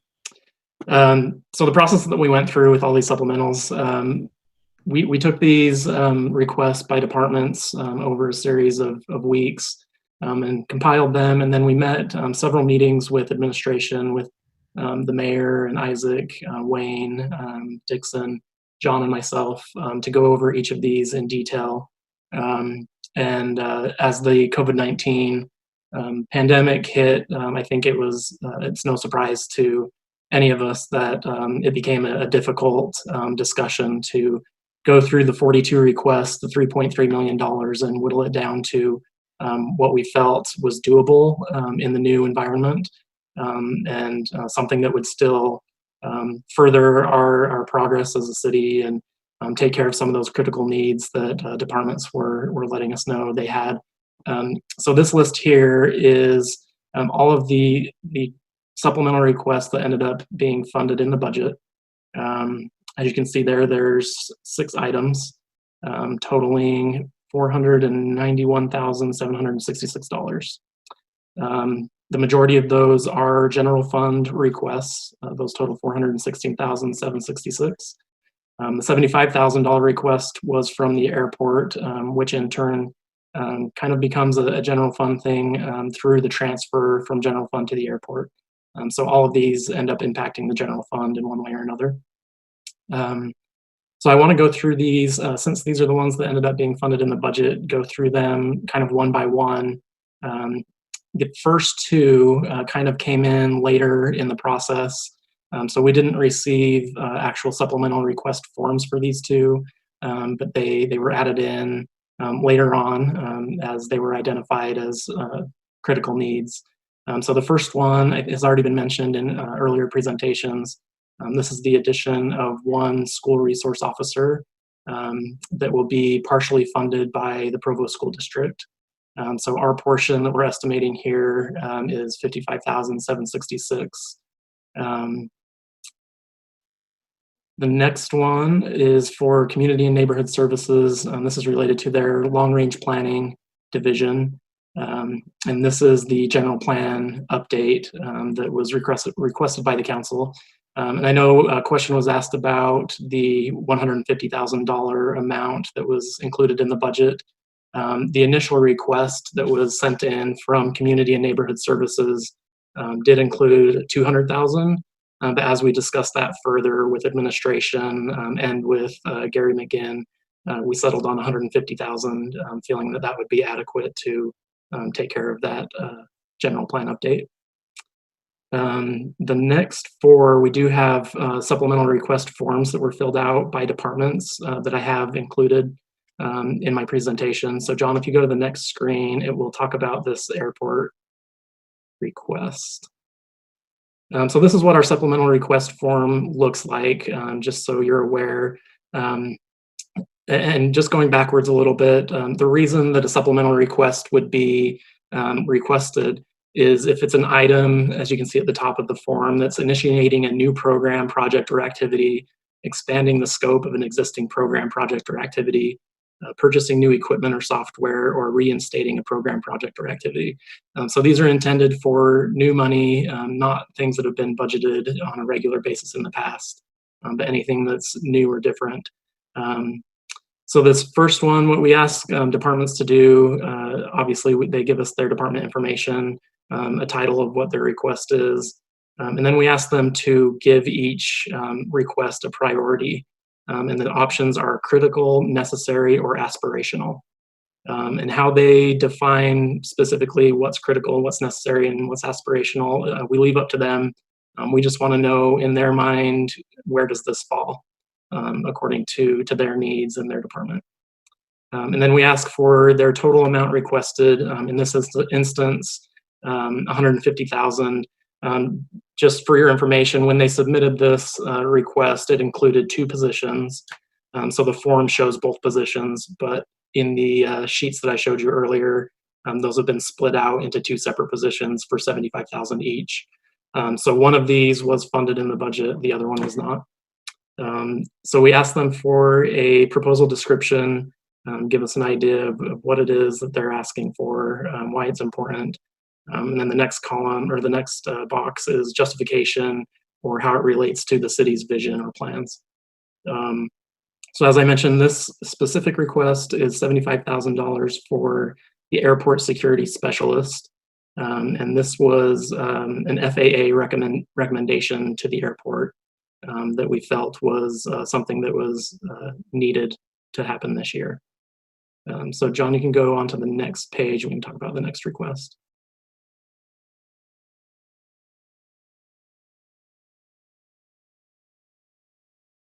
Okay, so this is a request that the Parks and Rec department sent in.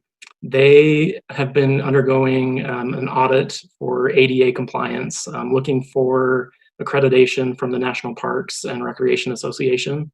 And so in this ADA audit that they've performed, they identified certain aspects of different facilities that needed improvements to be able to meet this accreditation that they're seeking.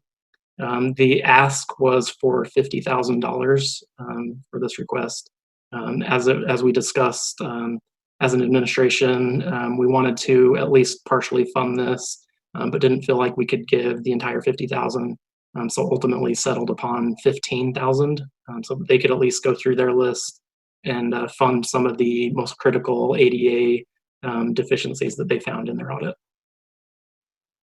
Okay, John, you can go on to the next one.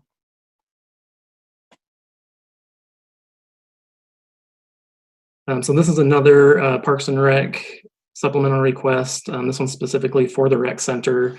They are proposing an increase in some of the rental costs, as well as some of the fees like child watch fees at the rec center. And in order to accommodate the increased programs that they're proposing because of the increased fees, they're also asking for budget for part-time personnel in order to fund those changes. This is a self-funded request, so the fees are entirely covering the cost of the personnel increase. And we have talked with, in light of the recent developments with COVID-19, we've talked with Scott and his group and confirmed with them that as they reevaluate constantly as they're easing into this reopening, as they reevaluate that, if these revenues aren't coming in as they expected, then they won't be filling these positions. So it's not something that we... Sorry, we have a question from Shannon Ellsworth. Sure. Yeah, I was just curious. You mentioned there were rentals in the recreation department. Yeah, so I can just read their description. So it says they increase the cost of child watch service at the rec center. Additionally, they increase the number of late night rentals, cost of swim team, per lane rental fees, and additional fitness programs. So that answers it. Thanks. Okay. Yep. Okay, so like I mentioned, that is a $100,000 cost that is self-funded through an increase in revenues among these various different programs within the rec center that they have listed there. So we can go on to the next page, John. So this request came in from the fire department. On the ambulances, they have existing cardio monitors that are failing. Something that's a pretty important thing to have when you're trying to save a life. In addition to that, they're wanting to expand their auto pulse CPR machines to 5 additional ambulances. So this was something that we felt as administration that it was critical that that we fund it for them to ensure that we can maintain that high level of service for ambulances. The way they're funding this, so it's a 5-year funding, $51,000 per year. The fire department already receives in the budget $40,000 per year from the general fund for capital equipment. And so they would just need $11,000 more per year for the next 5 years to be able to purchase all of this equipment that they need. And so we've included the first year $11,000 in this year's budget, and then it would be ongoing for the next 5. And next page. I believe that was all of the funded supplemental requests. So this sheet here, I know this is going to be hard to see as well. It's just hard to fit all this information on one page, but I wanted to give you an idea of what would be up next if we did have additional funding. This page is an overview of everything else that was not funded in all priority categories. So this would be all critical, necessary, and aspirational unfunded supplemental requests. And you can see the total that is unfunded for fiscal year 21 is $2.8 million. 1.8 million from general fund and just under $1 million from all the other funds combined. And then I wanted to break this up for you as well into pieces to make it easier to understand. So the next page, John, will show just the critical. So these are unfunded supplemental requests, things that ended up not making it into the budget, but things that departments listed on their forms as being critical items. So my assumption is that if we had additional funding to put towards supplemental requests, these would be likely the first candidates that we would look to. And I have included some of these sheets after this that we can look at them in detail. I don't know if anyone has any questions before we get into the details of them, just based on looking at this overall summary. I have a question. Okay. David, you've got 5 listed, 2 from the police, 3 from admin services and fire department. Is there a priority to those 6 items? No, these are kind of just in order of how we put them into the list. So there's no prioritization here. It's really just this is all the ones that were listed as critical, and then we would look to the council and administration to dictate what they feel the priorities should be within this list. Or there could be others that aren't listed as critical, but were listed as necessary that we'll look at here in a minute that maybe could jump up into this list as well. So we can go ahead and go on to the next page, and this should be one of these first unfunded critical items. This was submitted by the police department, and this is for their equipment budget. So they currently receive an equipment budget. I believe it's $84,500 annually that they receive for equipment. History has shown that they've consistently gone over that in their actuals, and so that's the reason for this increase. So the $250,000 that you see there would be the total that they would like to be at. So that would mean a net increase of the amount that we had on the prior sheet. One of the reasons that one reason it wasn't included in the budget is just the large dollar amount. It would be hard to cover this. But another reason is that over the years, pretty consistently, police has had the ability to cover these costs on their own, just with other budget savings, particularly in personnel savings. And so one thought is that they could potentially make it at least another year using that method of getting by using other savings in other areas of their budget. So I don't know if anyone has any concerns, questions, or comments about this specific request. I just would like a little clarification on what you mean by personnel savings. I mean, it seemed it kind of goes, yeah, it kind of goes back to that 1.6 million number that we saw earlier. In the past, I don't know the current situation, but I know in the past it's been difficult for the police department to maintain full staff. And so there's been a number of unfilled positions at various times of the year that add up to a pretty significant savings in that budget.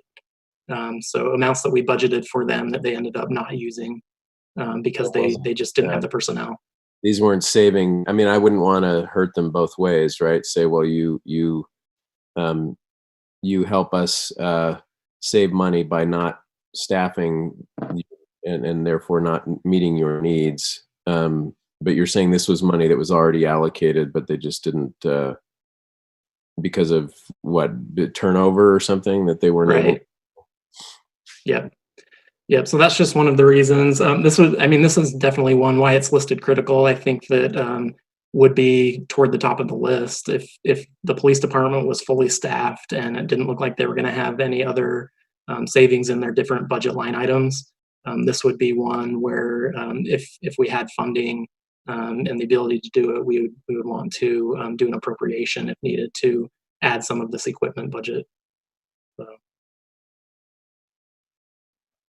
Okay, thank you. Any other concerns or questions about that one? Okay, we can jump to the next page, John.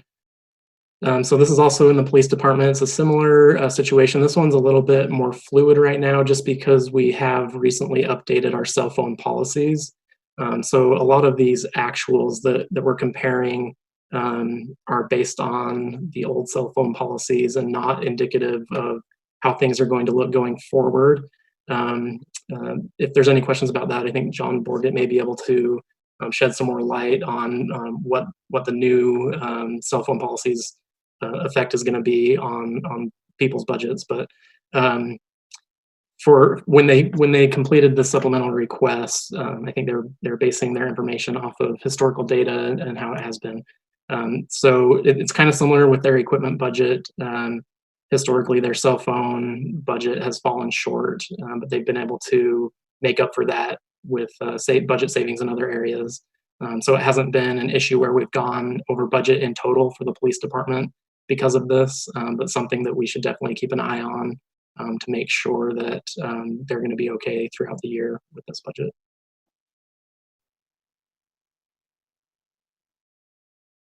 if there's not any questions about that one, we can jump to the next. This is a request that came in from the Justice Court.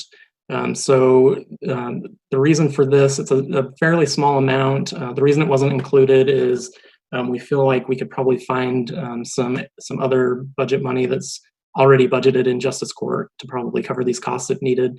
But the reason for the request was that on occasion when Judge Romney is on other duties with his other responsibilities, or he's on vacation or sick, there's a need for a fill-in judge.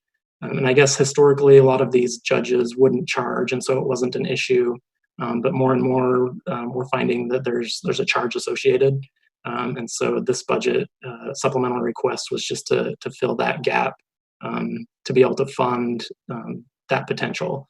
But like I said, it's a small dollar amount, and John Borget, as we met as an administration, felt like we could probably find the $7,000 in other places and not have to ask for additional budget for Justice Court this year. I would just state that because one of my responsibilities is overseeing the court, and I've had the chance to talk to Rhiannon Newton, our court administrator, and as we did our 1.5% cuts, we also eliminated a part-time position at the Justice Court, and so we've made some cuts there.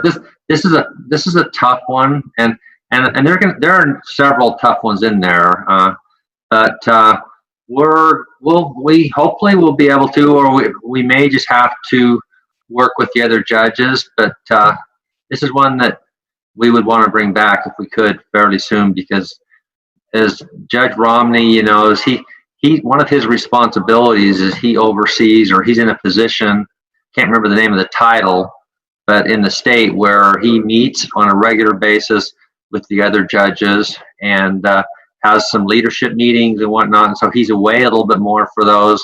And this has made it tough by not having the budget to cover while he's gone. So it's not a big item, but it still is something that is not an easy thing for the court to not have. Yep.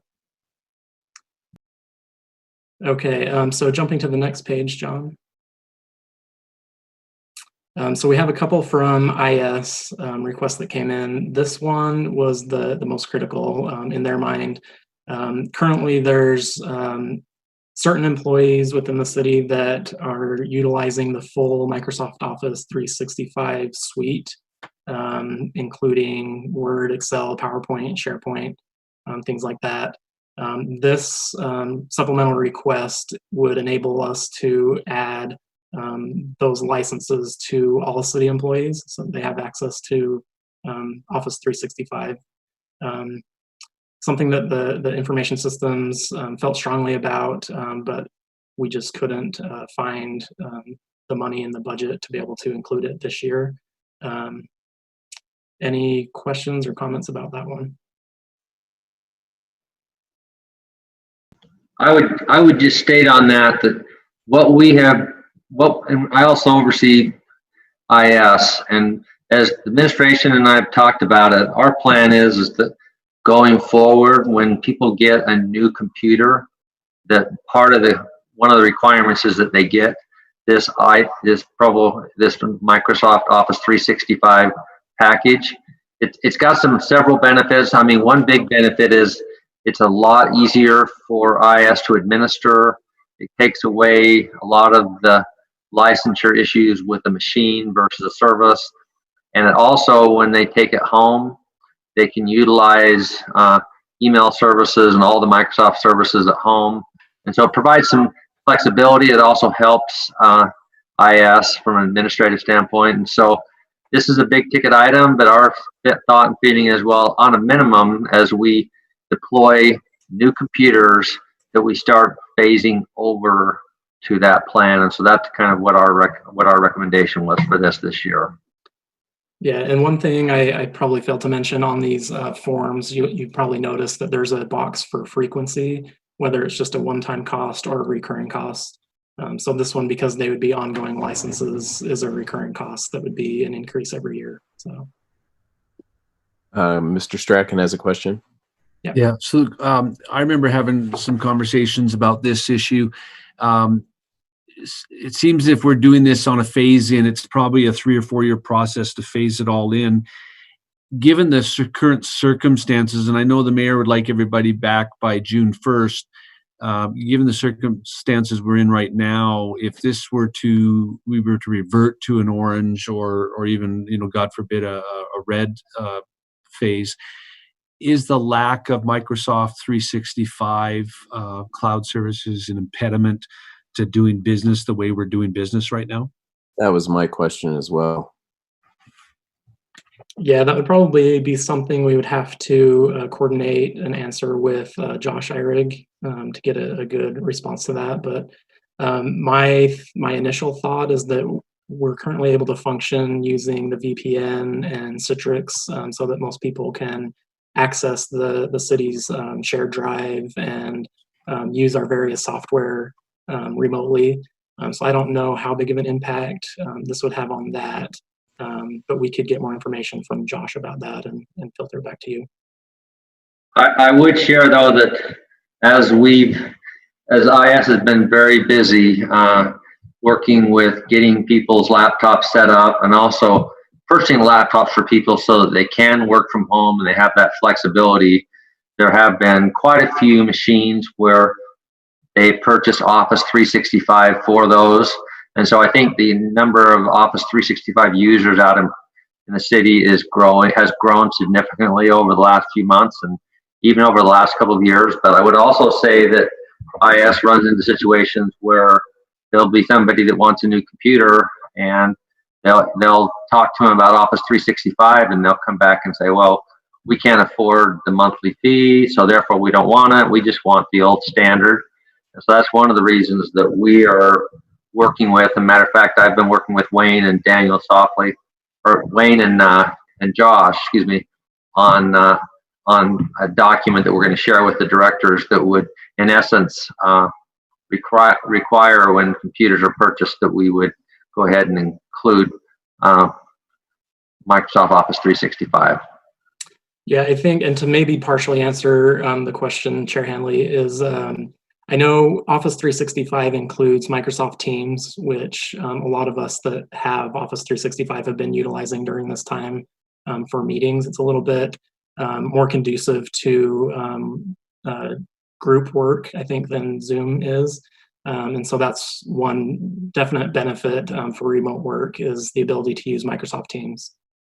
So other than that, I think it's a lot, a benefit of Microsoft Office 365 is just the automatic updates. You're always on the most current and upgraded version of each of those various programs. And so I think it's easier to coordinate support and that type of things for IS. So.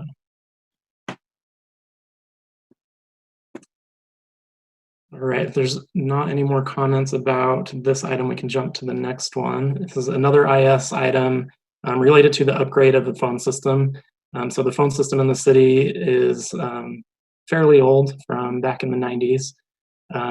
And this is especially important as we prepare for moving into the new city center that we implement this PBX phone system that IS is recommending.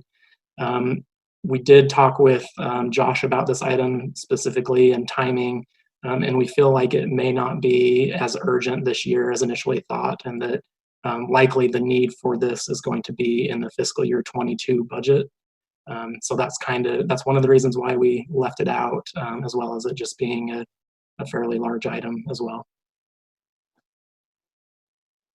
So there's no risk of the infrastructure problem. I mean, what's alluded to here is the new. Right, because our initial concern was, do we need to start down this road now while the city center building is starting to be constructed? But Josh indicated that he thinks that we'll be okay waiting for this particular piece until later.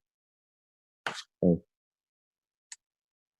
So going to the next page, I think that was all of the critical non-funded items. Oh, sorry, there was one more. So this was from dispatch. Chief Miguel submitted this one asking that we upgrade a position, a current dispatch position, to be a dispatch supervisor.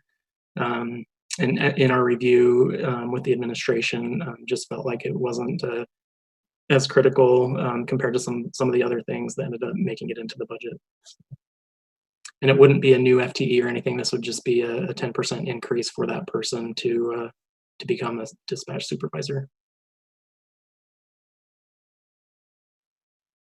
And I think that was the last critical supplemental request. The next page should be, this is a list of everything that was requested that was listed as necessary. So that's that middle priority group.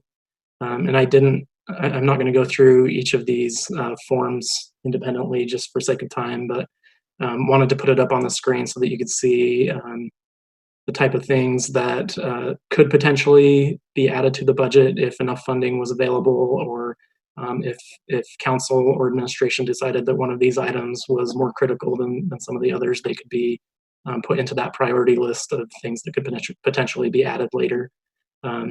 I can briefly just go through the list for those that maybe aren't able to read the small print. The first one is in customer service. This is an assistant director position. It's another instance where it's an existing position that would be promoted to this new role. And so it's not a new FTE in the city, but an increase in personnel funding. The next 1, 2, 3, 4, 5, 6 are all police requests. The first one, a metal building for police vehicles, portable radio equipment replacement, increased overtime budget, promotional testing, part-time evidence crime scene tech, and CopLogic online reporting. And if there's any of these that people want more specifics on or want to see details, just reach out to me and I'm happy to share those details or even send you a copy of the supplemental request form. The next one. In the overtime budget. Okay. I just recall that was a pretty serious concern with police force being taxed with a lot of overtime. Yeah. Because they're understaffed, so I'd be interested in more information about that. Okay, and I can get that to you for sure. The next one on the list is community and neighborhood services for parking enforcement, replacement of handheld radios for $15,000. There's a few from Public Works, an assistant access control coordinator. This is that other position in the airport that is not being funded. For streets, a streets maintenance worker for $75,000. For water, to convert a part-time position to full-time. Parks and Recreation has 5 here. Budget for part-time staffing, $15,000. Budget for full-time marketing staff of $80,000. Parks and Recreation activity guide, $40,000. Parks and Recreation master plan update, $84,000. Just a quick note on that one. One of the reasons this one was not included as well, not just that it was listed by them as necessary and not critical, but also because we felt that the city's general plan would take precedence over this, and so that should be done first. And then if we do need another Parks and Rec master plan update, that should be done afterward. So, and then the last one for Parks and Recreation, a Zamboni replacement schedule. Next for our admin services, CityView and on-base staff resource. So just additional staffing in IS to help with CityView and on-base support. Also in IS, multi-factor authentication, just to make our systems a little bit more secure. Aerial imagery budget so that we could obtain more aerial imagery. GIS part-time employee to help out with GIS, $13,000. And then this last one is from the fire department. So I mentioned that they're already given $40,000 annually for capital equipment replacement. And then we've funded an additional $11,000 for $51,000 total. And then this was another request of theirs that wasn't as critical, but they felt as necessary. Is just an overall increase of that capital equipment replacement budget of another $67,000 just for other equipment that they may need. So that is the list of things that were listed as necessary. And then I have one last page that I won't spend a whole lot of time on, but this is items that departments listed as aspirational. So in a year like this, we definitely felt like they could be put off until later. So things like more code compliance officers, parking enforcement officer, ATV side-by-side for parking enforcement, license plate reader for parking enforcement, tablets and mounts for parking enforcement, printers for parking enforcement. And then some of these weren't marked with a priority at all, so I included them here as well. Those include solar trail lighting for parks and upgrading and rejuvenating the Veterans Memorial Monument at the cemetery. And then ADA compliance, broken links and typos, type automation tools that IS requested. All of these were listed as aspirational, and so they obviously we reviewed them and looked over them, but all the others took priority over these. So that is everything I have. So if there's any other questions or comments, I'm happy to entertain those. Mr. Harding. Yeah, just looking at the spreadsheet on the screen, the Veterans Memorial Monument is listed as not coming out of the general fund, but out of other, if that happens to be a grant or whatever, I mean, would we take a look at things that are not being funded from the general fund, even though they're aspirational, just if that's money that, has a different source? Yeah, I mean, we could definitely take a look at those types of things. I think that would just be coming out of one of the CIP, probably the general CIP fund, or somewhere like that, one of the capital improvement funds. So that if that's something that the council wanted to do as part of this budget and add to one of those CIP funds, we could look into doing that. So.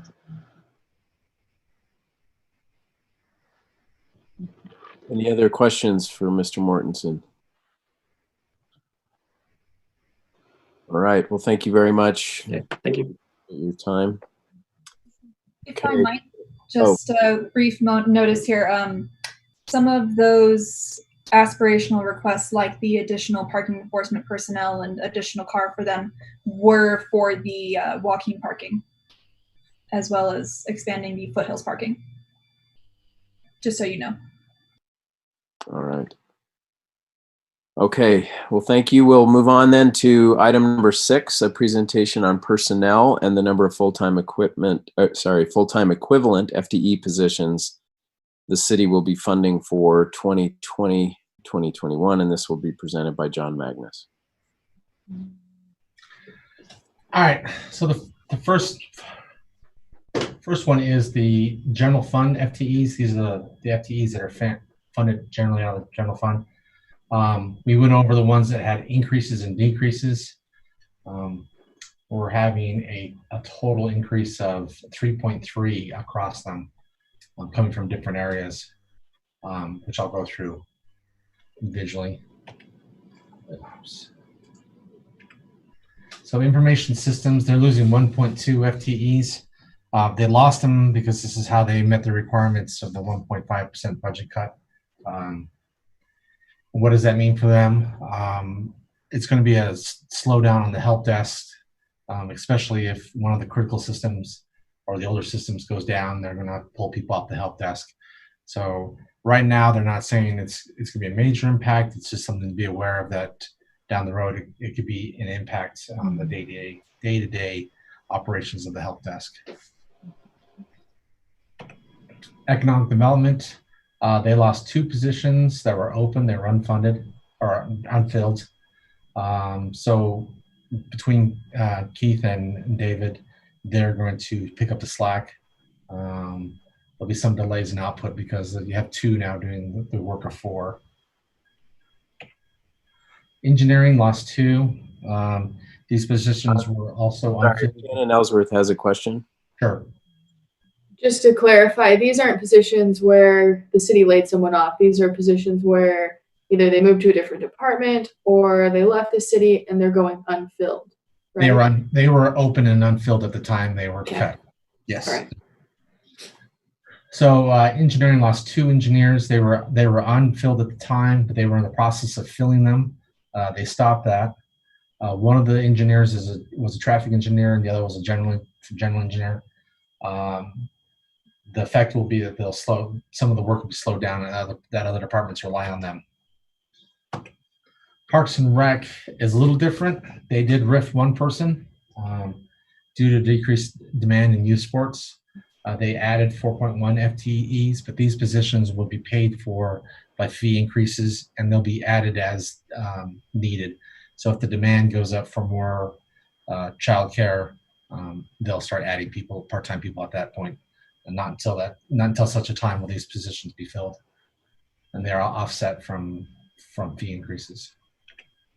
The police, they have 1.7 FTEs. One of those FTEs is being paid 50% by the Provo School District for a resource officer, and then we're paying for the other half.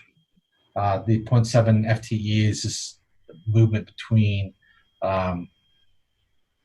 2 budget lines from emergency services and the police department. These are the non-general fund FTEs that were cut or added.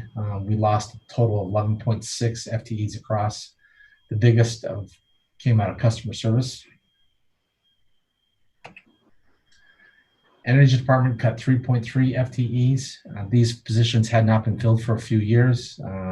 They're extra positions, they didn't need them, so they took them off the books. There should be no effects on their ability to perform their job. This is where it gets a little confusing. Community neighborhood services, or community neighborhood services, and it should be development services. Sorry, got everything screwed up.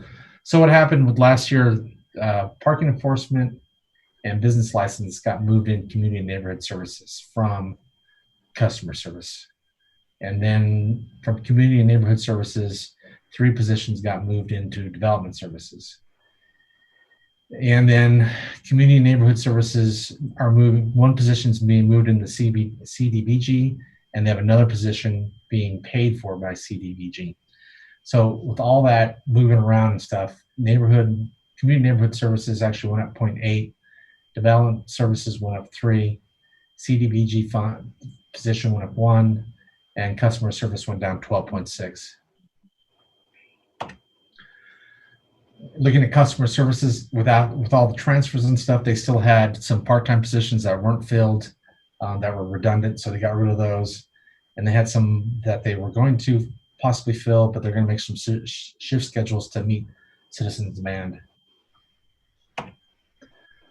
Public Works, I got the information on this just prior to the meeting. So water is going up 2 and wastewater is going up by 1/2. It is some transferring around inside of the department. Public Works itself, some people were mislabeled and put in the wrong agency inside the department. So that's why those positions are going up. They're just being moved into the right category finally.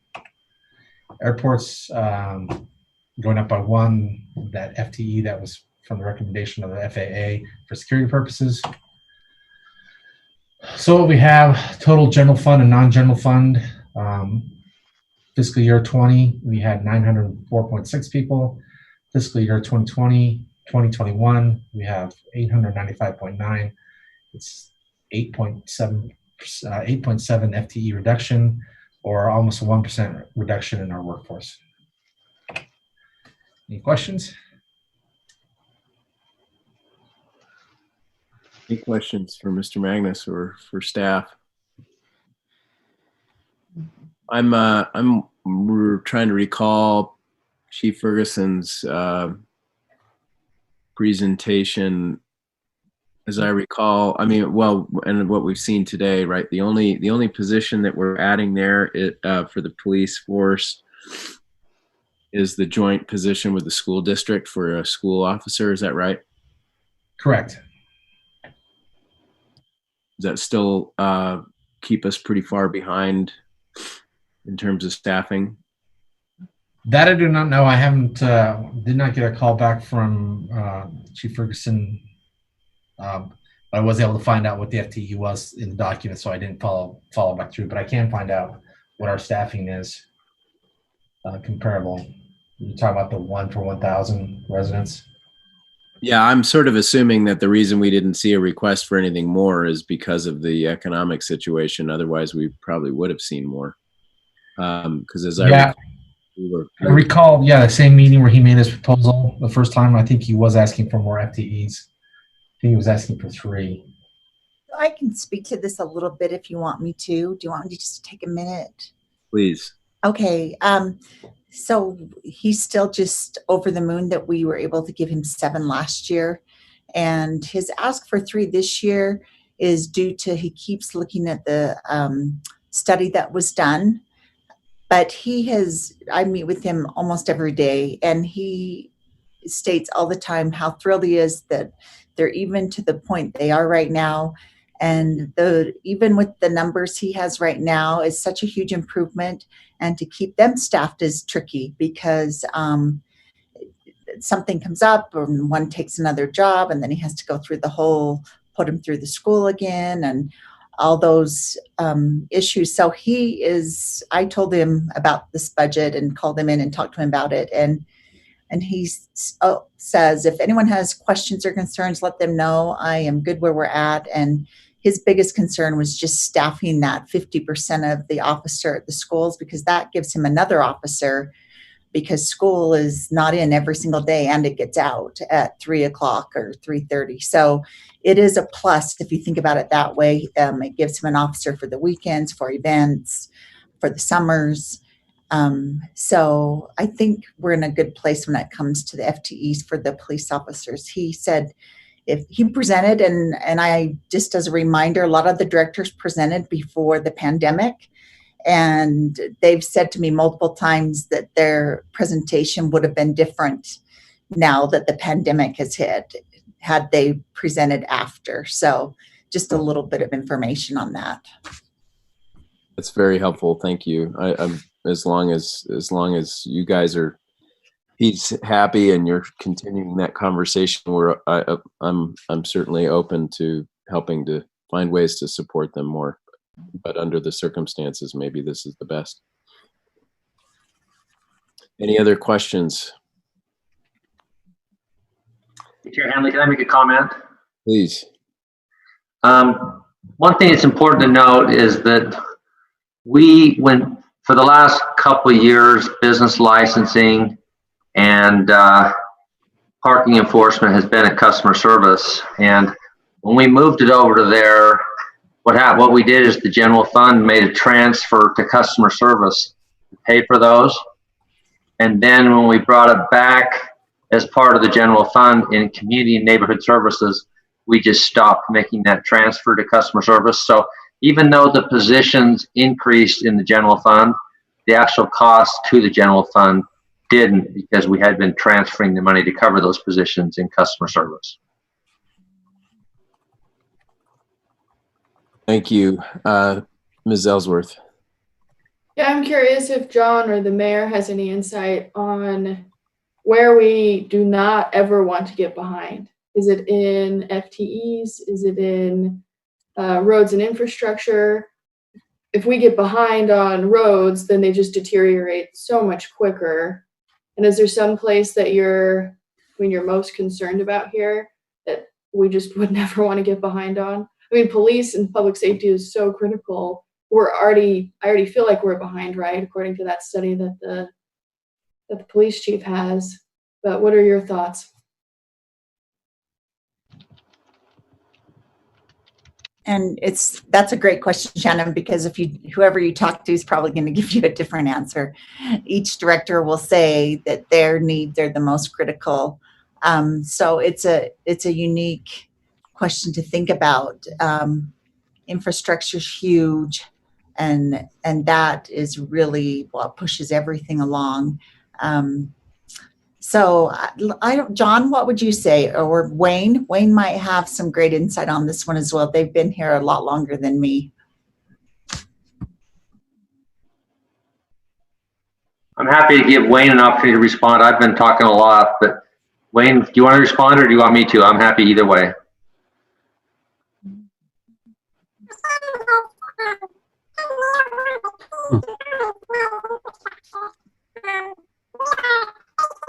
I'm hearing something really garbled.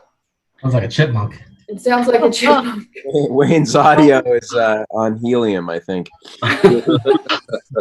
Oh my God. What's happened to our Wayne? Oh dear. Well, maybe I don't know if that's a permanent problem, but Let me go ahead and share a couple thoughts as we're waiting for Wayne. Is that all right? go ahead.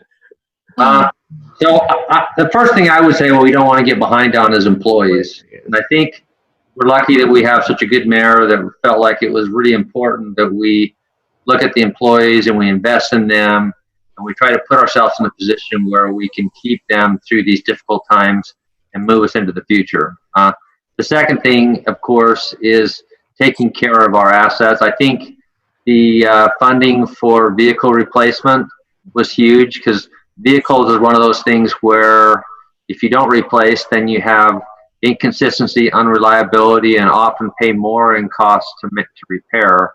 And so I think taking care of our existing assets is critical. I think that's one of the reasons why we're going to have to watch very closely to make sure that this money that we put in for rec center replacement of systems, as well as our other money for the general fund, we watch and make sure that our assets are being maintained. But those are the things that come to mind for me. All right, thank you. All right, any other questions? Does Wayne want to try again? Alvin? Well, let's give it a whirl. Is that any better? There you that works. Okay. I apologize. I've been using my headset, which channel 17. Well, channel 17 tells me it's so much better than going over the camera microphone. But so just a couple of observations. I think, as both Shannon and John have said, it really is infrastructure that's the concern. We're fighting right now all these rate increases recently because we didn't invest in infrastructure, particularly in the wastewater treatment plant and in the expansion of the water system on the west side. All of those things were not effectively utilized and funded in earlier years. And so just like the roads, the curve continues to change so that every year you go without spending money on maintenance becomes a much more expensive solution from a capital improvement perspective later on. So one of my concerns would be not falling behind on infrastructure. John's mentioned a good point about vehicle replacement. Again, our experience was a number of years ago, we had a council who chose during the recession not to fund vehicles, but instead to fund some what I would consider, I don't want this to be pejorative, but pet projects and it took us the better part of a decade to recover from that 1 year decision by spending a whole lot more money on vehicle maintenance than we needed to and having a lot more downtime. And then again, from the employee perspective, I think one of the key things is that if we don't at least stay up to the comparative market analyses, what we find is sometimes our best employees who have options for employment in other cities will leave. Those who don't necessarily have options other places may not leave. And we create some real challenges, I think, with maintaining a good quality workforce and being able to recruit and retain. So those would be kind of key priorities, at least for me. The sacrifices I would almost prefer to make would be in trying to identify services that maybe aren't as effectively utilized or maybe have outlived their usefulness in the organization. We probably don't ask often enough. Should we still be doing all the same things we've been doing for years and in the same priority order? So I think if there were sacrifices to be made, it'd be more in the question of, are we delivering the right services to the right kinds of, does our population still demand those kinds of services? All right. Well, thank you, Wayne. Any other questions? All right, we'll move on to our last item, which is going to be presented by Cliff Strachan, and this is a presentation on budget intent statements, particularly budget carryovers, including renewable energy goal and alternate fuel vehicle replacements. Let's see if we can get this to share. All right. Well, Council, forgive me for the LDS reference, but at this point we have about 2 hours to fill, so I'll try to keep it to 2 hours. The budget intent statements, as the city's budget, we talk about the budgets, but there's actually 3 budgets that you adopt every year. The main budget that we're spending most of our time talking about is the Provo City Corporation's budget. But you, as the Stormwater Service District, will adopt the Stormwater Service District budget, and you, as the redevelopment agency, will adopt a budget for that organization. You'll also have a specific public hearing on transferring utility revenues to the general fund. Now, when we talk about budget policies, you'll find them listed begin with page 121 of the budget document, and it's known as, it's a section called Principles of Financial Management. The other place where you have some budget intent statements you'll find basically within the outline of the budget resolution. So the main budget resolution that you'll adopt, and we spend most of our time on, of course, talks about the city budget, and that'll include capital improvements. There's a section that talks about certified tax rates. You'll adopt tax rates for the library, bonds, and general operations. There's a section that talks about compensation, and usually in there's a schedule for pay scales and the various ranges within those and descriptions. And then there'll be a section on the consolidated fee schedule, and we're working on that now with the directors, and we'll bring that to you the first meeting in June. There's a section that talks about encumbrances. There's a section that talks about what happens with costs of capital improvements over 10, where they go over 10% of the expenditures.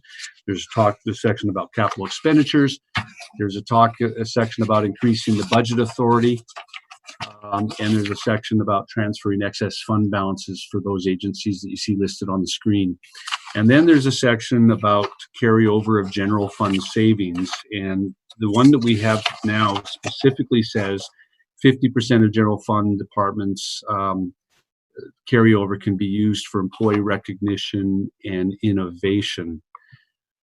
This was the part 10 of the budget resolution last year. It says the mayors are hereby authorized to carry over 50% of each department division in the general fund budget savings after other applicable outstanding encumbrances and capital function balances as of the end of the fiscal year have been completed, in order to establish funding for an employee recognition and innovation fund. Use of the innovation funds will be included in the quarterly reports delivered to the City Council. These funds will be put in a contingency account in the General Services Division. This is what the general fund carryovers look like just for the general fund. There's more sections. In fact, the report that's provided, it runs 9 pages, and I don't think you can see it on the screen, but it's 9 pages. This summarized what was available in each department, what was requested to be held back as a carryover, and what was left over at the end of the year. You'll see that 5 departments provided no extra, basically kept everything, and nothing was provided for general fund balance or for employee recognition / innovation. And you can see the numbers there. I think the reason this item is brought forward for your consideration is that some council members wanted to have a little bit more leverage, a little more participation in how this money is used. And it's a fine balance between getting departments not to waste money, which I think it's a rare thing, but there's an incentive to spend the money of your budget if you think you're going to lose it. And most of our departments carry over most, if not all, of their funding into the next year under the current policies. Let me go back. Is there any questions on this? I know Dave Harding has expressed concerns about this in the past. Dave? Sorry, Okay. Mr. Harding. Thank you. Sorry, I'm having some audio problems. I apologize. Yeah, thank you, Cliff, for that explanation. Just for myself, I think it would be helpful to define some of these terms. Perhaps I'll take a crack at it, but if someone wants to correct me on any of these. So basically, just as expected, anytime you make a budget, it in part is, anticipating what may happen in the coming year. And when we get to the end of the year, there may be, or there will be some line items where we have not spent all of the money. Part of that was, some of those are due to projects being incomplete at the end of the fiscal year that was talked about earlier. So you have a $2 million road project, only $1 million of that has been spent at that time. It's actively going. And so my understanding is carryover would be where you've budgeted $2 million for it, the project's underway, they've only drawn $1 million of that. So you just kind of say, well, this $1 million, even though it's still in our bank account, we know that it's leaving, it's already been committed, and so it's just going to carry over. Then there's the option that we have here where if money is budgeted and get to the end of the year and we haven't spent that, then half of it would fall to the general fund and half of that would go into employee recognition. And that's kind of an incentive for all employees all year long to be looking for ways to reduce expenses. And then I believe the third option that we've seen is, Department X will get to the end of the year and they'll have $200,000 left in these line items, and rather and they're not really carryover because they're not funding a project that's partway underway. So those funds would generally fall to the general fund / employee recognition. But the third option that we've seen is where those departments will say, hey, we had these supplemental requests at the beginning of the year. They weren't funded because there wasn't enough money in the budget. Since we have this excess, can we just apply it there? In talking with the auditors and whatnot, they were a bit surprised at that, and I'm just kind of reading into their reactions a little bit. But we had to kind of go through and find out where that's authorized, because the first reaction was, well, departments can't spend money that hasn't been authorized by the council for those projects, and so we found that in the budget document under these policies. But even with that, I just thought it might be good for the council just to take a look at that policy, discuss it with the administration, and I think that the general principle that the council should be aware of and should approve of, these line items specifically. Generally, basically, we do that through the budget and we do that through appropriations, but we just kind of have this, I don't know, at least to me, it's kind of a weird loophole at the end. If there's money, rather than having it fall back to the general fund, it can be reassigned, and it seems like that should still, those reassignments should have some council oversight just by a basic budgeting principle. So that's what I'd like to take a look at.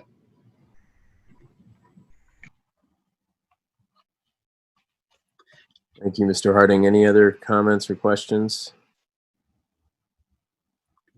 It would be helpful to know if other council members support that look. By the way, I have an error on the page. It was actually fiscal year 2019, not fiscal year 2020. But I think what caught attention last year was that only 7% of the money that was available looked like it was available at the year end, and some of this money is already encumbered. but only 7% of that money became available for general fund balance and employee recognition. And at the same time, we need to recognize that as we get closer to 25%, I know we're using some this year, but at the end of 19, we were getting close to the 25% threshold, and then there's some rules around that, where that money goes at that point. David Shipley, you had your hand up first. Yeah, I just, if you're looking for people to voice, support for that, I would be supportive of looking at, not having seen past budgets until this year and been part of this review process. It would surprise me if we had a system where, a department can basically, move money around within their own department to cover expenditures that weren't approved within the budget. If they do a good job managing their money, it makes sense that there should be some motivation for each department to be efficient, but not to fund programs or anything that wasn't approved, through the budgetary process. Mr. Fillmore? You're muted.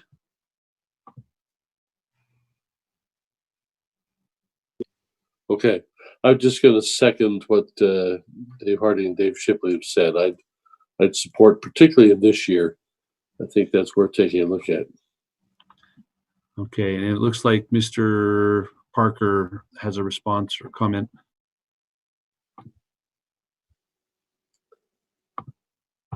Okay, thank you. So just one observation. By state law, the council budgets by department. And so the executive branch has the ability at any point in time to move money within a department for current needs. And so again, I would just be a little cautious to set an expectation that might violate the underlying statutory requirements of separation of powers on this one. So again, more for further discussion, certainly, but just to kind of let you know that when you adopt a budget, you don't adopt a line item budget. You adopt a budget by department. Okay, well, that's good to know. All right, shall we move on to the next item? Sure. Okay. Alternative fuel vehicle replacement. Vehicle replacement is an internal service fund. You can, the council earlier this year, a month or so ago, April, I think, adopted this resolution or this policy, whereas the Provo City Council were guided by the principle of general plan, et cetera, et cetera. It is the policy of Provo City when replacing automobiles and other fleet vehicles to purchase electric and other alternative fuel vehicles. You had already, this fairly recently we talked about this, so I think it doesn't need to be going into too far. There are two spots I thought that this could go. On page 122 under internal service funds, it does talk about fund balance within each department or each internal service fund, and it mentions fleet management. But I actually think that this might actually fit better on page 127, where it talks about purchasing policies.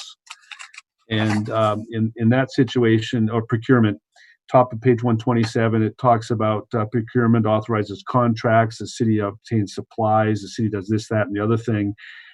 It seems to me that probably the best place for this one is to take the italicized part of this policy and add it as perhaps as number 6 for within the budget document. And I'm happy to confer with John and Wayne and the mayor on this, and unless anybody feels strongly about it. Seeing none, I'll carry on. Audit committee. You established an audit committee earlier this year. As I was going through the policies, I had forgotten that there is a section in there that talks about it. On page 126, it reads that what you read above there, council chair and the vice chair will act as the audit committee, and essentially what it does. And what I would suggest, given that you've created the committee, is add the italicized portion on that phrase, the city council chair and vice chair or other councilors as appointed will act as the audit committee. Is there support for that? Okay, so I think we'll just draft that in and unless somebody objects, and we'll draft it in. It'll be in the budget you adopt. This one troubled me a little bit, not because I don't agree with the goal or anything like that. I absolutely do. This is the renewable energy goal that you supported recently, and wanted Provo Power to work closely with UMPA and to try and meet the 60% green, renewable, or carbon-free by 2030. As I went through the budget document and as I went through the resolution that adopts the budget, there didn't seem to be a logical place to put it. You could make a really loose argument for maybe putting it under the performance and measurement section of the policy document, but I really do think what it needs to be is a goal within the general plan. And so I didn't know what you wanted to do with this one, but my recommendation would be when we do the updated general plan to insert it there. Councillor Ellsworth? Yeah, this might be a conversation for another day, but I don't think we want the general plan to have everything in it. I think it should be a really strong land use document that we can make decisions with for the built environment. But maybe we need to think about another place for these kind of shorter term goals that aren't really related to the built environment. Because we have more than this, I think. And I don't know if they all fit in the general plan. But like you're saying, they probably don't fit in the budget either. So I'm happy to have more discussions with Travis and Wayne and anybody else to see if there's a better place to put it. I mean, for now, we'll be putting it as in the appendix of the council handbook. But as far as an ongoing policy, I'm not sure where the right place to put it where there's the right place to put it, but I'm open to suggestions. Dave Harding has his hand up.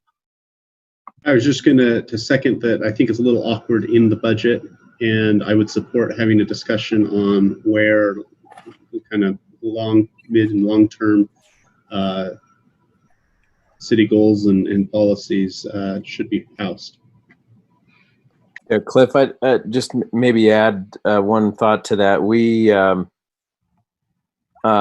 did have a discussion about budget priorities, among which were, the preservation of our natural amenities and so on. And Ms. Ellsworth and Mr. Sewell and I met and talked a little bit about just brainstorming some ideas about how to achieve that goal. And one of the things that we discussed was a sustainability plan. And Austin Taylor had talked to me a little bit about this. I don't know if it ends up being something that we want to authorize to develop, and I was thinking of things like, I don't know where the right place is. Maybe this isn't a very clear answer to your question, but during the transportation master plan discussion, for example, I raised the possibility that maybe we should have some sort of explicitly stated goals about, reducing vehicle trips per day or something like that.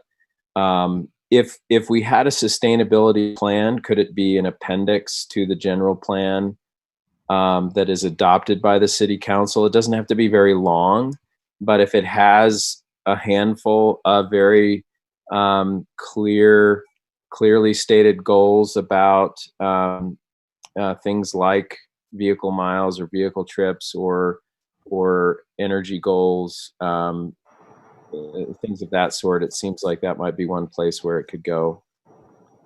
Okay. Shannon Ellsworth had a comment. Yeah. This is something you could talk to the planners about, but a lot of cities they'll adopt ancillary plans, but they don't necessarily adopt them into the general plan, right? So you could have a short-term sustainability plan and use it and implement it, but it doesn't even have to be a part of the general plan. That's my experience. It could be, it doesn't have to be. To me, it doesn't make it less effective. So yeah, I mean, we can have more of these conversations in the future, but I like the idea of putting this in a sustainability plan if we had one. Another suggestion for you is that in past years, past 3 years, we have put in the budget a document that states the council's priorities. Because of the circumstances of this year, we haven't got to the point where they're fleshed out and formally adopted. So I had John Borgett not put it in this year because we weren't ready with it. But in future years, that might be a place to indicate that support as well. So you could put it back in the budget under the council priorities, but we weren't ready for it yet this year.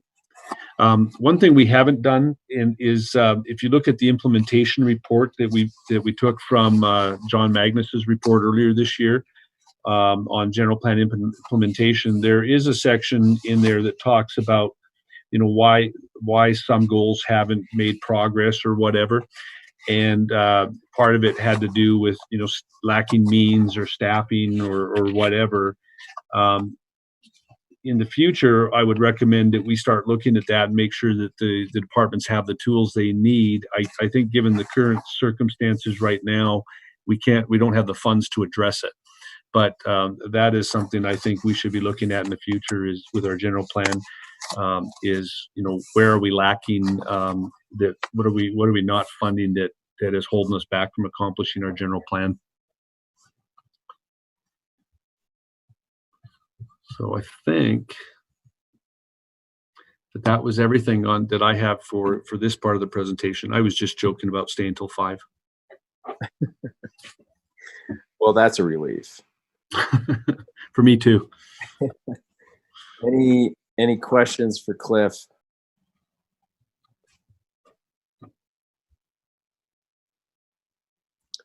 Mr. Fillmore, you're muted. But for a reason. You hear my dog? Hold on just a second.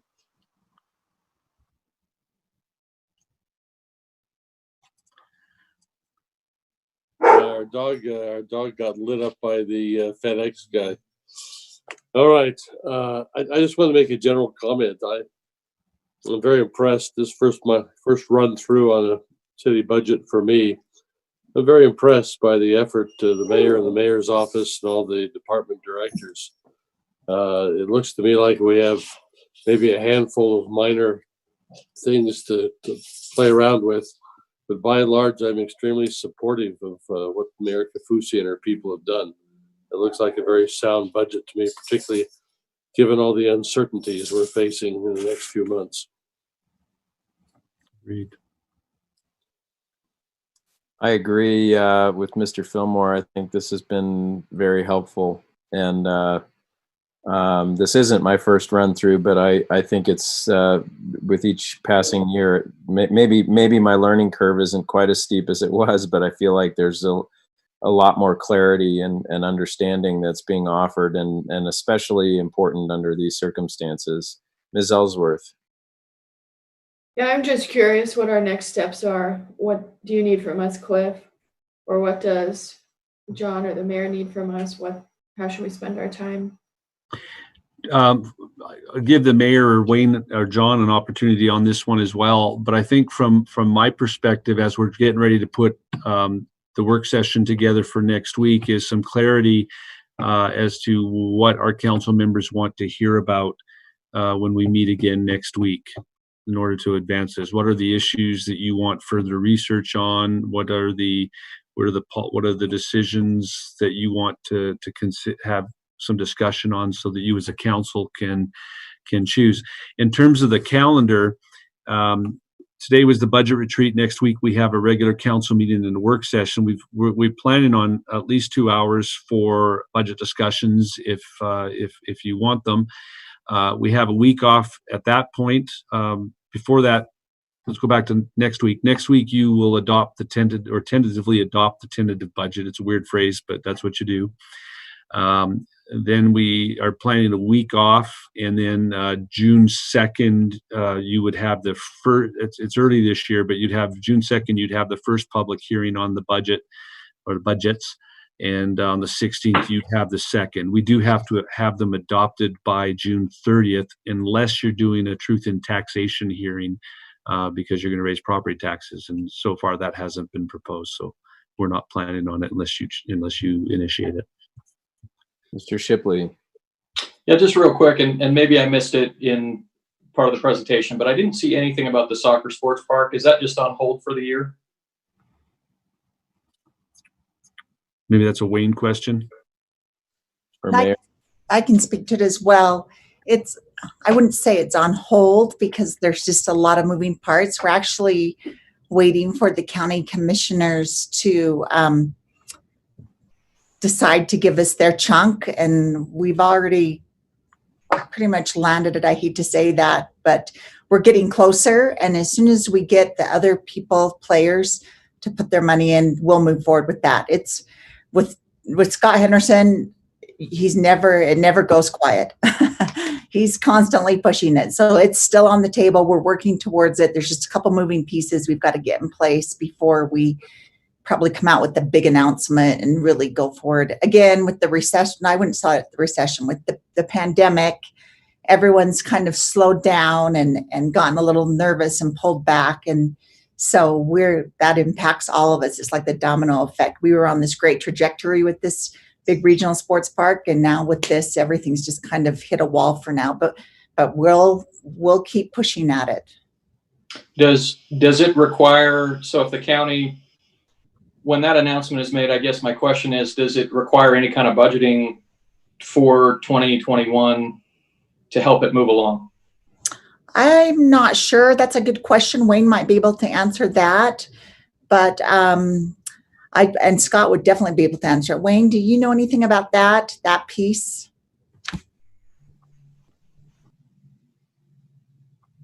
So if things are ready to progress, we would bring an amendment to the capital improvement budget for that purpose. Part of the fundings, well, variety of funding sources, but part of it will be coming from the RAP tax, which again we'll review with you. So yeah, if the timing is such that we need to do something with that, we'll be happy to just bring that to you as an amendment to the capital budget. Okay, thank you. The only other thing I would add too is that we did purchase the property down there, and we are making an annual payment on that property, and that is part of the budget. Mr. Fillmore.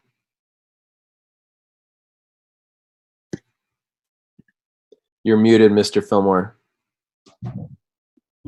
Mayor, I just wanted to hone in a little bit more on the sports complex. That's a pretty big deal, potential revenue generator for us. And it's also a big deal for the county, not just the city.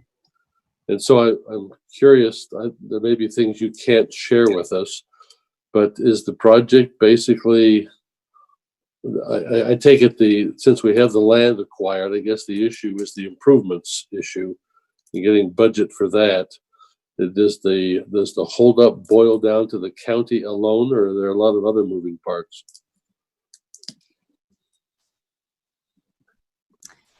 Not necessarily. It's a piece that we want to lock down before we move forward with the next steps, and moving it in. There's so many capital improvement projects, but it's definitely on the list. And so when we bring it to you, that'll like really hit the go button. So it's not stalled. I would say it's in a holding pattern, I guess is a safer way to say it. But the fact that we've even got the property was a huge win for us. And actually there's just no turning back with this project. We're going to get it. So you're confident that it's not an if, it's a when? Yes, absolutely. It would be ideal, of course, if we could start construction this summer. Is that out of the question? That's a good question. I would have to defer to Wayne on that one. Since Dave Decker is his direct report, I'd have to refer to Wayne because that would fall under Wayne's capital improvement. Public Works capital improvement projects. Wayne, what are your thoughts? So in terms of the regional sports park still discussion. Yes. Currently we're working on getting the property filled. It's going to probably take us the better part of a year we've got to raise the land about 5 feet in order to make that work. And so we're in the process of working on fill. We do have some obligations to the seller of the property who has carried a note, as John Borgett indicated to us. And we have some obligations about starting development of the sports park within a 24-month time frame. And so for sure we'll be under construction with at least a part of it within the next year and a half. But the fill is probably the critical factor right now. Okay. Well, thank you. That's helpful. All right. Any other comments or questions? I know Mr. Strachan wants to say a few words, but anybody, any council members have any other questions? Go ahead, Mr. Strachan. I just wanted to say that the work that we're doing with the budget is made a lot easier by the extreme cooperation from John Borgett and his finance team, and the mayor and Wayne and the directors have been very helpful to provide information as we asked for it, and we're very grateful for the excellence you provide and in this effort. So thank you so much. I just wanted to say that publicly because a lot of the work you do is unsung, and we appreciate it. And let me echo that, Cliff. I think we all feel that gratitude, and I also want to thank you and the city council staff as well. I know you were under quite a bit of pressure preparing for a town hall on Thursday night, and then turning right around and preparing this meeting so ably. So we really appreciate it. I think it's even for a humanities professor like myself, the budget process was made intelligible in a way that I really appreciated by everybody. So thank you very, very much to everyone. All right, if there are no other comments or questions, I will, and if there is no objection, we will now adjourn by unanimous consent, and we will see each other on next week. So thank you all for your time and your presence and your service. Everyone have a great day.